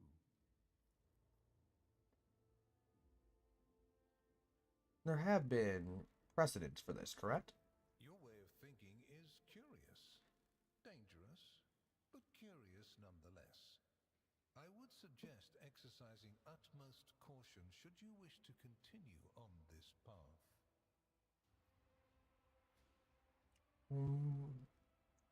If you knew about what happened on Janus, why didn't you interfere? What about TVA Gamma? Places touched by chaos must be purged with fire and condemned to oblivion. Kiava Gamma should have been bombed to dust and pronounced a forbidden world. However, you decided otherwise and restored the colony's operation. And you didn't even go to the trouble of hiding the traces of the neglect committed by your dynasty. After all, it was House von Valancius that gave Cubis Delphim so much freedom that he sank into seditious heresy. What was your rationale? And every effort and saw to that every seed of heresy was exterminated. The word of TVA Gamma is taken no more. I can vouch for it. Complex mechanism, I wasn't willing to put its performance at risk because of some paranoid fears. Truly, I must confess that this is the first time I'm hearing about this. My servants usually handle such matters. The priesthood to which Cubis Delphin belong to answer for his crimes, the Adeptus Mechanicus, would do well to watch their members more closely.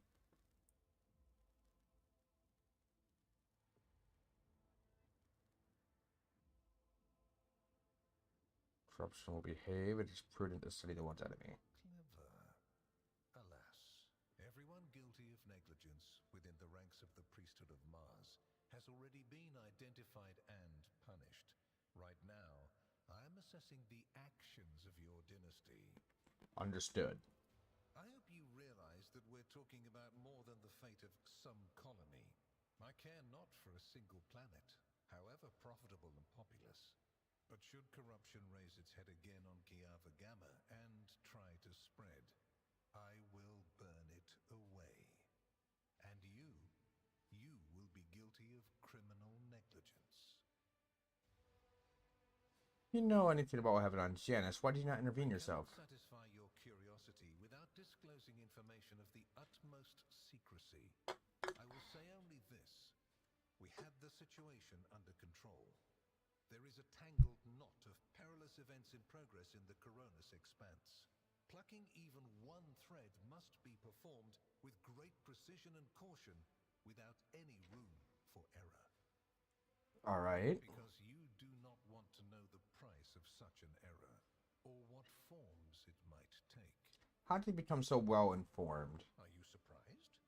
You thought the Inquisition was unaware of the circumstances of your deeds. Not fully, no. You find yourself thinking that there are things we shouldn't know about your life. Not very often. It is my job to know everything, and I do it very well. Keep that in mind. Are you referring to my ruined capital? Yes, yes. The enmity between you is a known fact. But there is another way to look at it. On Veabos 6, you met the Archon of a mighty cabal, whose presence there seems strange to begin with, and lived. You subsequently encountered a number of her closest henchmen. Yet, again, you survived. Your capital fell victim to a nefarious attack. But even this time, their daggers missed your heart. So the fact that I'm good at killing Xenos is suspicious. Such remarkable luck. To be a personal enemy of such an influential Xenos. To have been attacked so many times and yet make it out alive. So remarkable that one has to wonder, am I watching a spectacle? Could all these thrilling massacres be an alibi of sorts? Meant to establish you once and for all as an enemy of the Xenos and never their ally or even their agent. Xenos made more attempts on St. Drusian's life than mine. Does that make him a traitor too? So you already think you're cut from the same cloth as St. Drusus, do you? Ambitious? I'll make note of it. This feels awfully like an interrogation. We're in your chambers, not a confessional cell. You're in perfectly good health, and none of the varied and fascinating instruments and procedures that expedite candor are being applied to you. I assure you, you would immediately know if our discussion turned into an interrogation. Understood. Thank you for being so benevolent. I answered all your questions. Far from it, my dear. The questions are manifold. How did you manage to survive the battle that claimed the life of Theodora, who was so much more experienced and skilled than you? Is it a coincidence that you and you alone then made it out of the trap on Rykad Minoris? How much truth is there in the rumors being spread by the heretic Kunrad Voitvir about you? None. All baseless claims.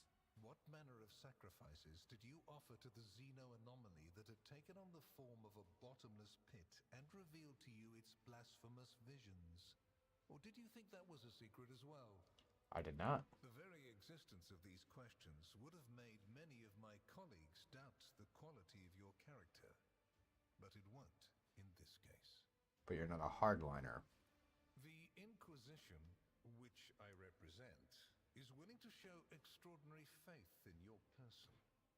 For the sake of our invaluable partnership, I'm going to ignore any minor liberties that you, esteemed rogue trader, may have afforded yourself or may again in the future.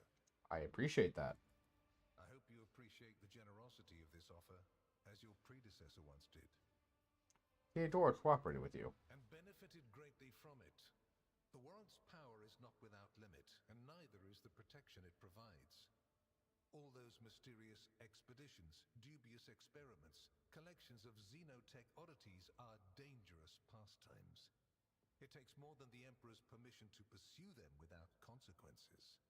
One must also make sure I am not displeased by it. Okay. Let me demonstrate how it works. In your retinue, there is a Psyker who is yet to receive Terra's sanction, which, as we both know, is a grave threat and a blasphemy to the laws of the Imperium. I am aware of this secret, but I'm not displeased in the slightest. And so she lives on, your handy Psyker, Idira Tlass. I know that Theodora was concerned about the fate of the dynasty and certain restricted obligations. Was it perhaps due to your partnership with her? I'm gonna grab another drink.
Theodore censored about the fate of the dynasty and certain restrictions.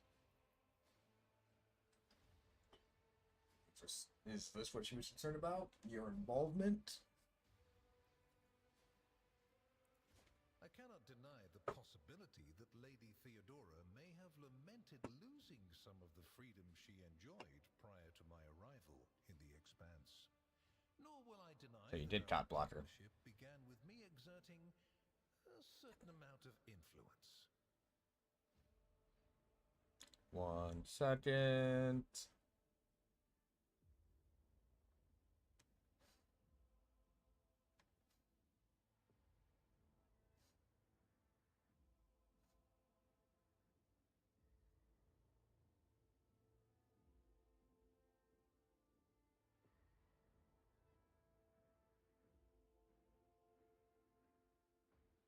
Sorry, got a message here that I need to reply to.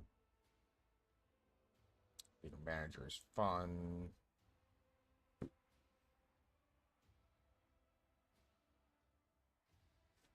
Right. However, you are not Lady Theodora. Let us put the difficulties that encumbered our relationship to rest along with her. I do not recommend troubling yourself with affairs of the past, for they have no bearing on your present position. Theodora chose to forget about this particular matter. Follow her example, and your fate will be the better for it.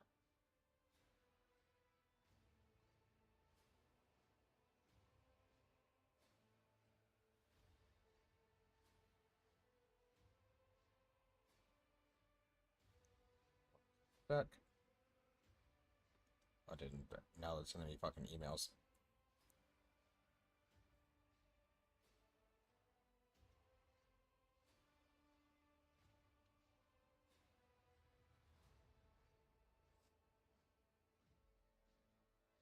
Why do I have to deal with 3 different apps? Just for fucking work.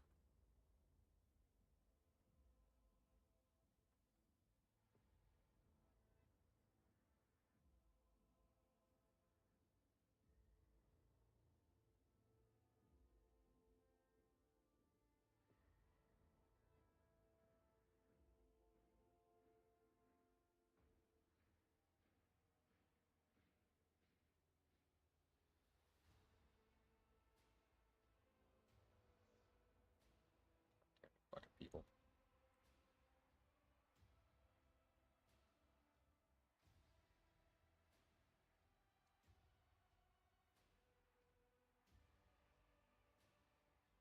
So I have fucking toast now, toast fucking tables, and people say, like, hey, what, do we have any of this today? I can't access it.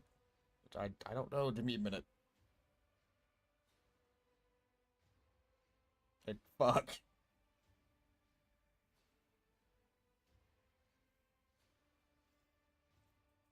Why such an interest in my person? You haven't been in a position of power for long, and so one can forgive you for not noticing the troubling changes. The cult of the Final Dawn is spreading in the Coronis Expanse. Obviously. Not the first or the last heresy that has afflicted this sector, but one that is surprisingly resilient. Mysterious convoys are sliding by, bound for systems in the heathen stars. Just your humdrum pirate trade, wouldn't you say? Then why are the pirates themselves clueless? They should know what they're transporting. The Xenos, who have caused trouble in the sector before, have expanded their activities in the last few decades, and there is a logic and method to their previously chaotic raids. Even 2 packs of Space Wolves, blessed Space Marines summoned in my name, did not cool their interest in the Expanse. Where are these Space Wolves? A mighty explorator fleet, which has studied the Expanse for hundreds of years, has suddenly stopped responding to communication and sunk into a dispute over a tech heresy that was considered dead a couple of centuries ago. House Chorda has clamped down on insurgents, yet its acts of brutality breed troublemakers just as quickly as they're executed. and this bloody carousel has consumed the attention of the esteemed incendiar. Caligos Winterskill has abruptly lost all interest in his domain, and his only apparent concern now is hunting ever more dangerous xenobeasts. I'm pretty sure that's within his right. And the third and final rogue trader has unexpectedly perished, stabbed in the back by her own master of whispers. The Expanse is swiftly losing its protectors right when communication with the Imperium is being disrupted by the raging warp. Basically, all the Expanse has left is me and you, if you follow my instructions. Is Henrik staying in my retinue? Which would you prefer? And you, Heinrichs, do you wish to continue working at the Honorable Rogue Trader's side? I will comply with any order, Lord Inquisitor. If you command me to remain in the company of the scion of the von Valancius dynasty, I won't be distressed. Why Henrik would accompany me? Then Master Van Kellox will remain in place. It puts me at ease to know that there is someone to watch over you. Cal's last remark sounds ambiguous. I consider it an honor to accompany you. Flagrant violation of my privileges. And before what tribunal do you intend to challenge my authority? Good fucking point. If, for the security of these territories, I find it necessary to execute any individual and replace them with a puppet counterpart, turn their realm to ash, and put their servants to death, I have the right to do so. The threats I protect the Expanse against are extraordinary and justify the harshest means. Welcome to my world, where going too far simply doesn't exist. What kind of deal are we talking about? I make no deals, and Emperor forbid that I give you orders. That would mean infringing on your privileges. I'm merely offering well-meaning recommendations and expecting that, when the Expanse finds itself in danger, you will break away from your own affairs to heed them. That's fair. I seem to remember that your exalted aristocrats presented you with many gifts. It would be rude of me not to follow suit. Oh, that's threatening as shit. Please accept this gift as a sign of my favor. In an hour of need, give it to any faithful servant of the Emperor, and the Inquisition will come to your aid. Okay. The color indicates how close the bearer is to the Lord Inquisitor. Scarlet means that you have shed your blood for the good of the Imperium, and therefore, you deserve to have his servants shed their blood for you.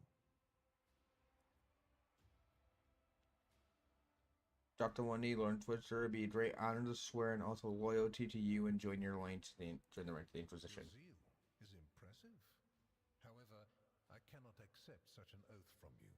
At least, not now. You will be more useful to the Inquisition in your current position than as a member of my coterie. Nevertheless, this is a gift. A sign that your fervor has not gone unnoticed. Should it remain undiminished, one day this blade will be melted down to make your inquisitorial rosette.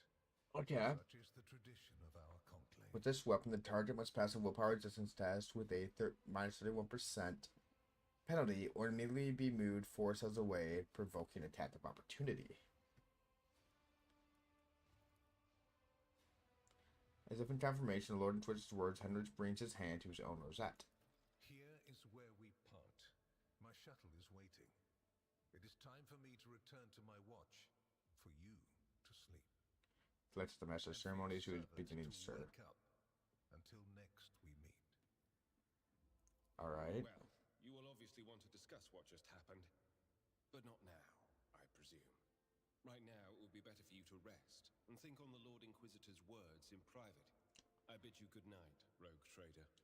For the first time during the entire exchange, emotion creeps into Henrik's face. He looks like someone who is expecting an unpleasant conversation. You damn well fucking believe you're in for an unpleasant conversation. You just led your fucking boss into my office. That's Act 2 done, boys. Let's go. We're on to Act 3. God, every time I see that tattoo, I just want a full fucking sleeve. I need to get a sleeve.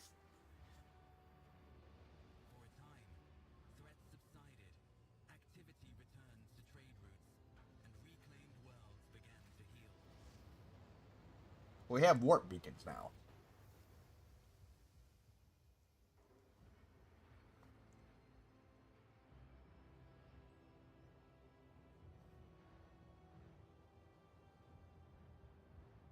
And there's safe passage from one protectorate to the next. One world to the next, not protectorate. It's the entire... Our grouping of colonies is our protectorate.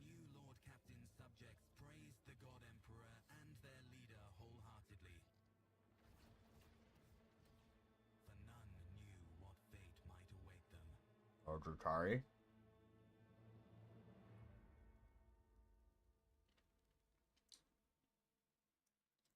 It's weird, honestly, just the Dark Eldar were the Dark Eldar for so fucking long. Calling them Drukari is fucking weird.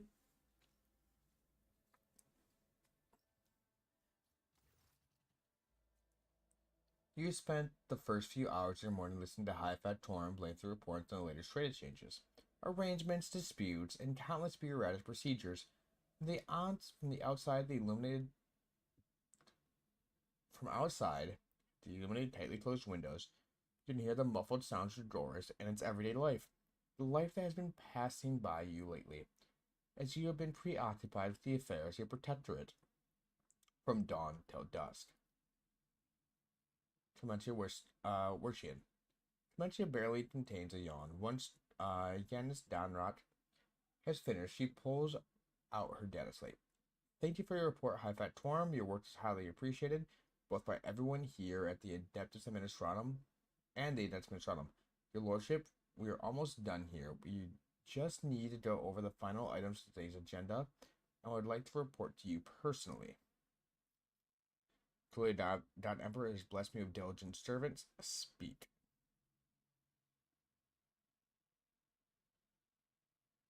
Better hear some good news today. I'm going to pass on gifts to your loyal subjects. The high nobility of Doris. It goes without saying that every living soul in your protectorate is blessed to serve the lordships faithfully and wholeheartedly. However, this humble gesture is meant as a token of deepest appreciation for the magnanimity towards their esteemed families. Okay, so we got uniform straps, provisions, and fuel, 2 each. We also gain people. There's a deliver of several tons of supplies to your future journeys. That is also transferring a regiment of its finest into your personal charge. Each of those have brave troops that has undergone rigorous void-fair training and will be humbled to lay down their lives for you, Lord Captain. Clementia is trying to maintain a neutral expression, but you can see on her face beaming with pride. Please command them as you see fit. 4 fucking Mechanicus creations. Trepa has sent shuttles carrying sacred technologies. 9 holy relics. Okay.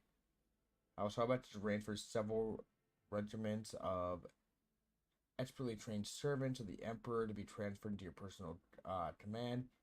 Each of them will also serve as honored guards for the holy relics that are also find their rightful place in the hold of your personal void ship. She stopped staring at her data slate in surprise. Is something wrong? No, not your lordship. The people in the cargo have indeed reached the port service, so that there is no reason to doubt the sincerity of the house's intentions.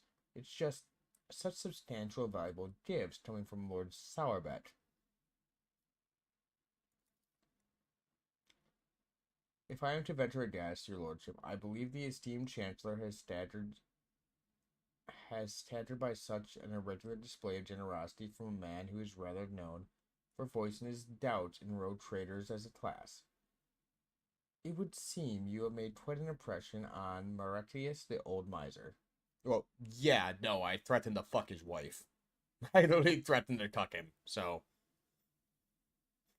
it kinda is what it is. He's willing to like just fucking throw me money. The particular report has come from the House Intelligence Network. Lord Captain Kalsar is rumored to be planning a visit to Footfall. A number of Imperial Navy ships were commanded by Lord Kaltazar, and they are also being scrambled to Footfall. Furthermore, we've received reports claiming that secret messages were delivered to the capital worlds of House Horda and Wintersdale. It's possible that the Lord Inquisitor calls to arms. Many may smother the conflict that is brewing between the two dynasties. We are seeing an increased number of skirmishes between their ships in neutral systems.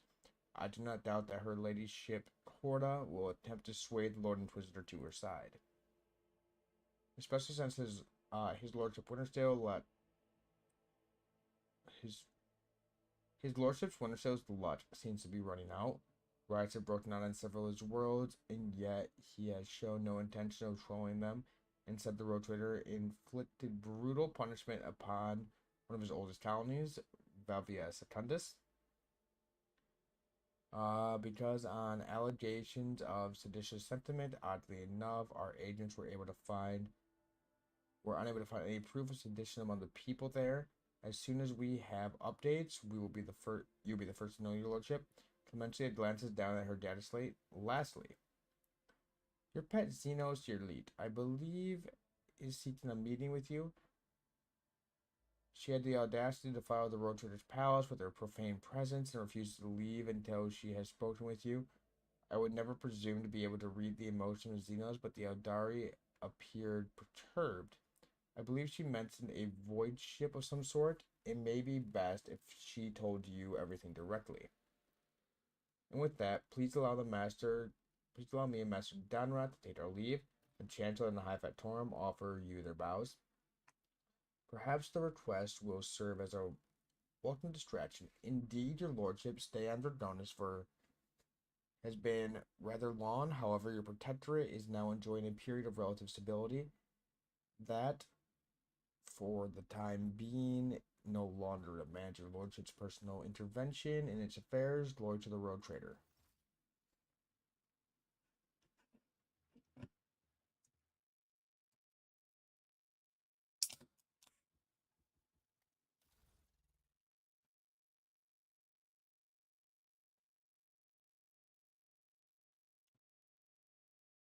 What is my fucking profit factor? 85. Alright, we're getting back up there.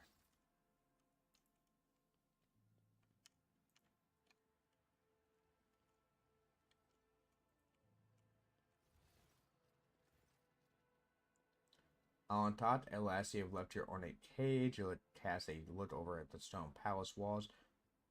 For many a turn have I sought to meet you, and yet your servants, the ones who is like a silver-haired Abelard, but twice as young, has no favor for the request of a child of Asaran. Take me to a place where the hearing of others will not steal the words intended for you. In my private chamber should be good enough. Where in the wounds of this world left by the twisted one's attack, I was able to discover, no, not Trudart's fate, merely trace of it, as Merceron found sanctuary under the boughs of the Lilithon's forest, so that my other can find refuge in the system known as Atlas Reach. We must make a journey there with haste, before new dangers destroy the witnesses who can show me a way to the lost Trudart, whose fate remains shrouded by the stars. Focus piercing gaze, the knowledge is the sole thread that may lead me to my truth, Alantat. I ask that your metal-winged ship take me along the thread before it tears under the strain of time and circumstance.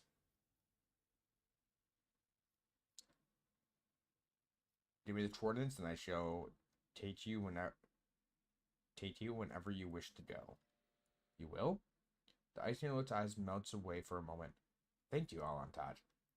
This past indeed takes me to the truth. I will be indebted to you a rare happening between our kind. Say, I formally just wish to fucking leave.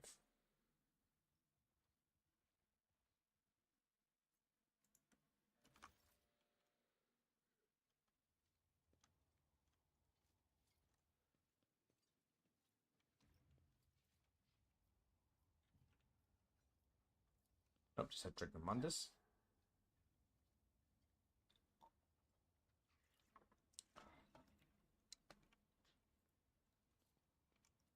Put the fucking door.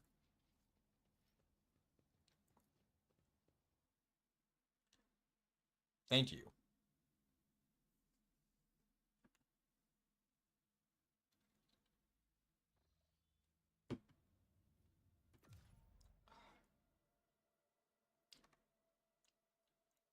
What are we doing for you?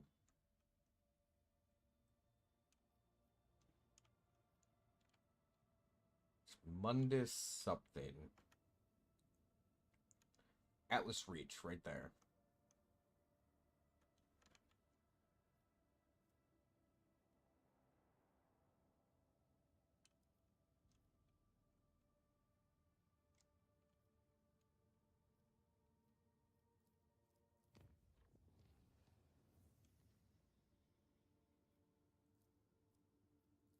Jump to there.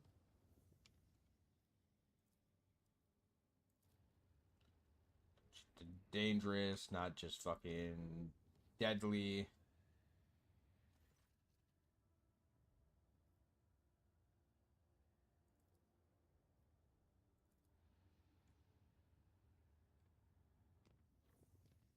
I need to check on the bridge, honestly, because I need to see if my fucking purchase rate went up or down. Or not down, there's no chance for it to go down, but if I can dump more money into, like, the Drusians and all that shit. If not, we maxed them out in tier 2.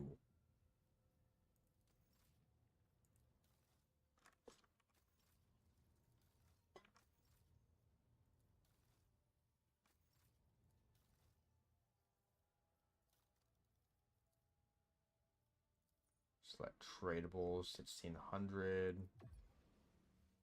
Good, good.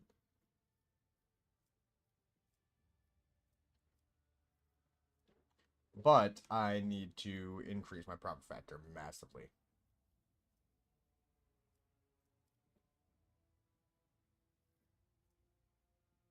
It's 100 strap.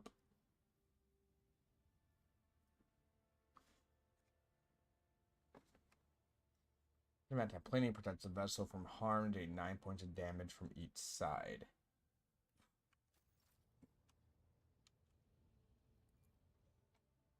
To the expanse. There's no real point in trading holy artifacts and shit if there's like they don't do anything for me. I need Xenos.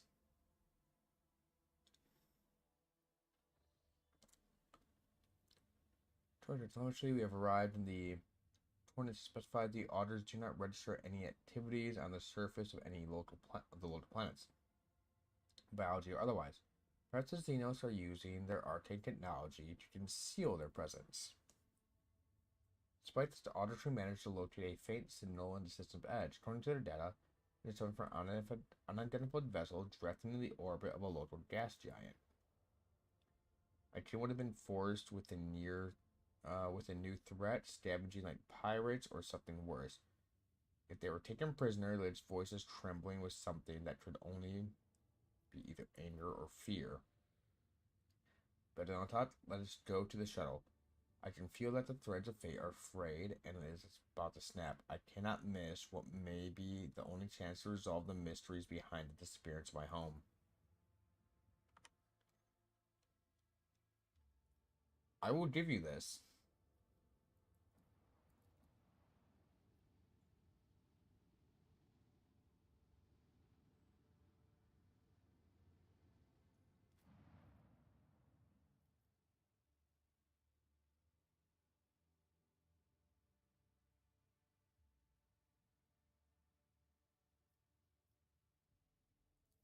That's fine.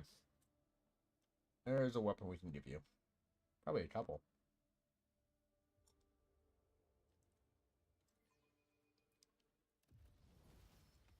We just slightly miss out on our Lord Xenos.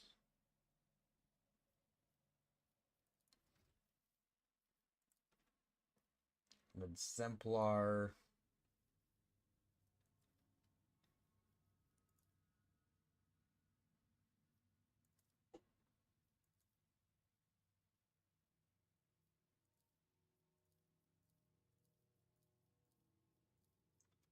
Go Floodits.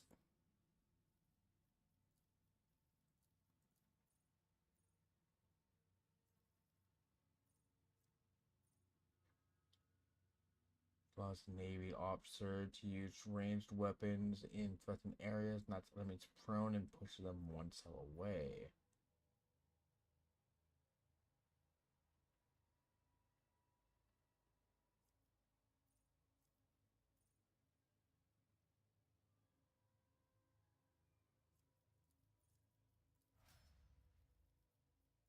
You.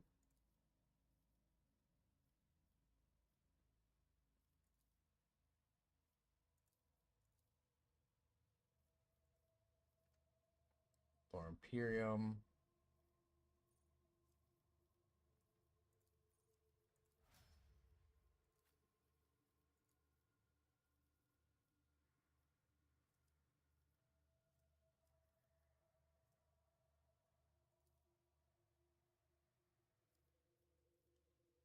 Xenos, Jinx.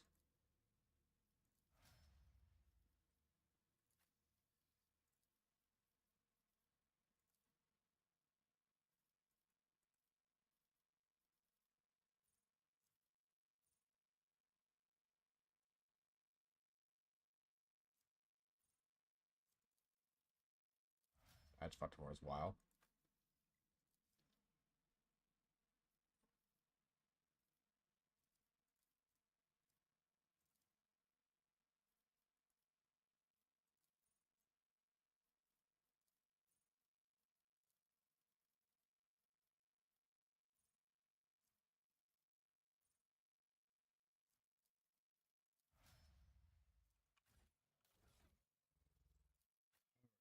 You, me.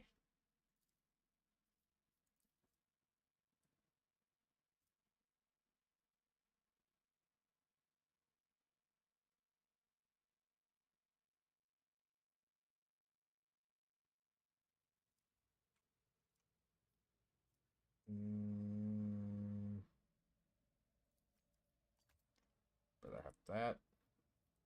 But we're focused on you. 30 to 45.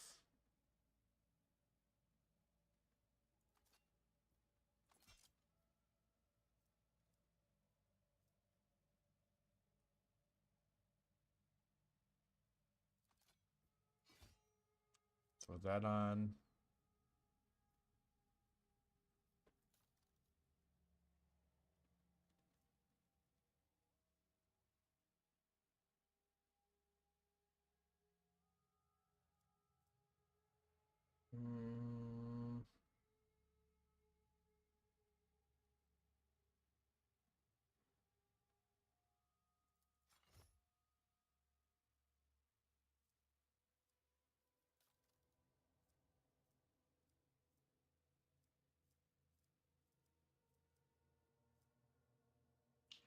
Daria helmet somewhere in here, right there.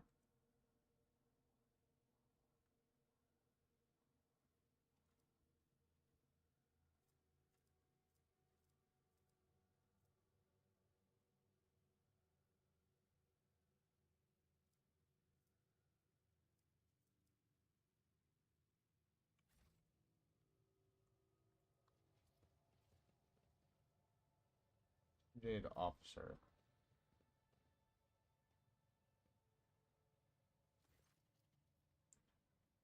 The lordship or traitor, but what brings you to our humble ship? I've traveled like the leaf in the wind, Monkai. Answer me. Have you seen any others like me in the system?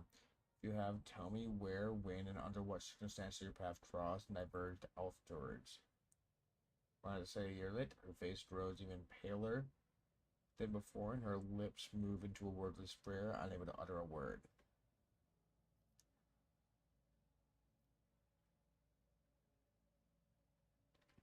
Answer when you're asked, Worm. Please don't. We saw it. Yes, we saw it all.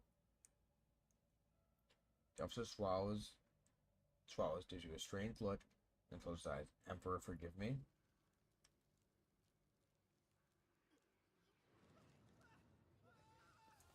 Fuck. Warp taint.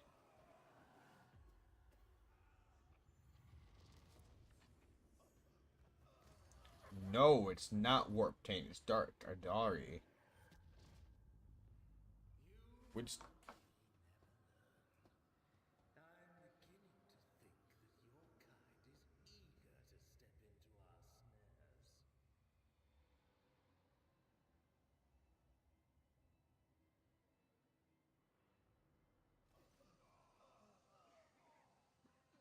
I've been poisoned.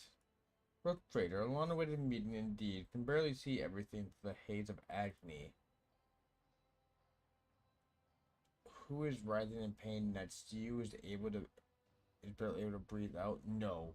What have you done? You were dissatisfied by Tan. I promised that you would have my precious Stratford that you would have your precious Stratford survivors, and so you will. I will take you to them. I might even be there to witness your jubilant reunion. Inferior flesh has betrayed me. Must have punished it poorly, Iron Monkey. No matter, as your captive, I will learn how to apply the art of torture to make it fear the very thought of betrayal. Lest an intestines overpower me. I was warned that one of the Monkey was found of experimenting with incapacitating substances. The gas contains everything prepared just for you. With a devout sneer, the Xeno steps on her head, pushing it into the floor with a creak.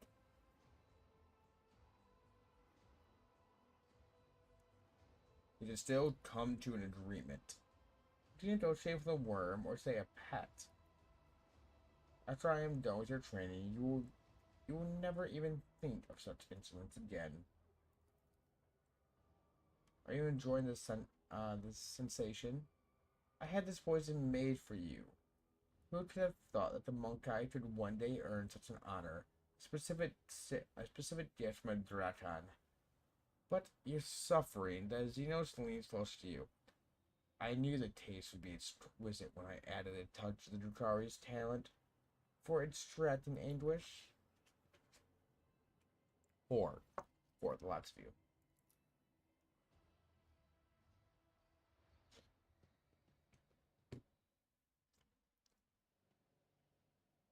Fucking Shadow Purgers.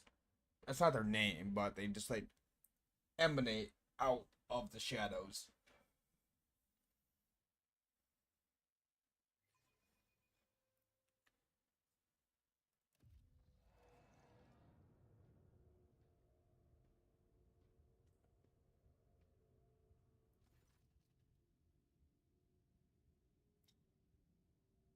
After the emerged from a dark ocean of darkness and nightmares, this someone powerful hand reached into the depths and brought you into the light.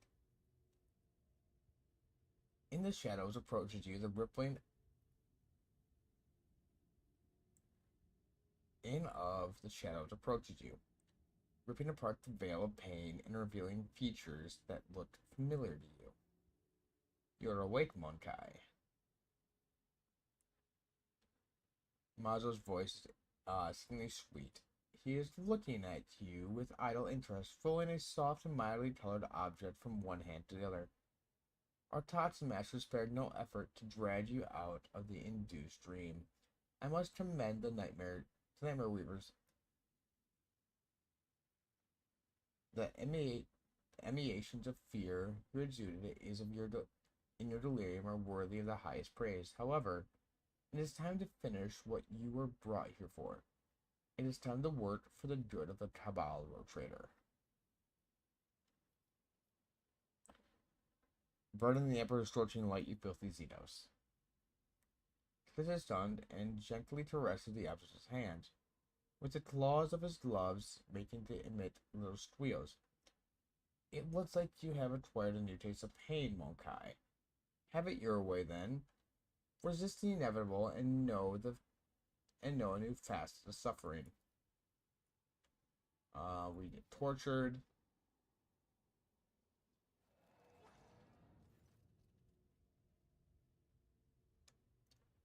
Severing warmth, the creature springs into the motion a moment later. As a blinding pokes into your skin, it discovers your nostrils and rushes forward, stretching the skin and tearing through the mucous membrane.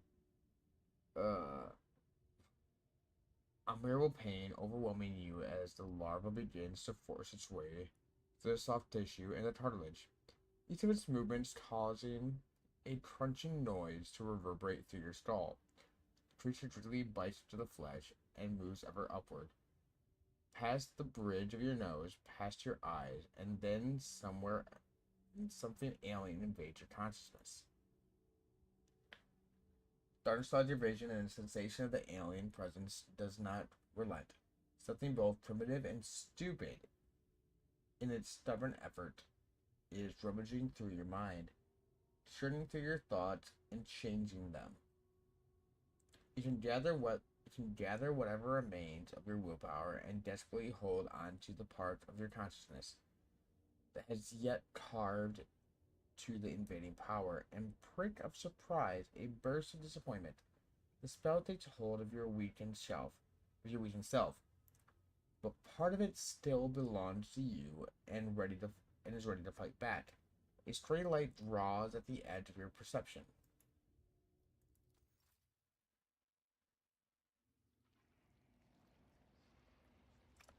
A pile of corpses, a pile of corpses, a pile of corpses. You have disappointed 4, 5. rogue trader from Valancius.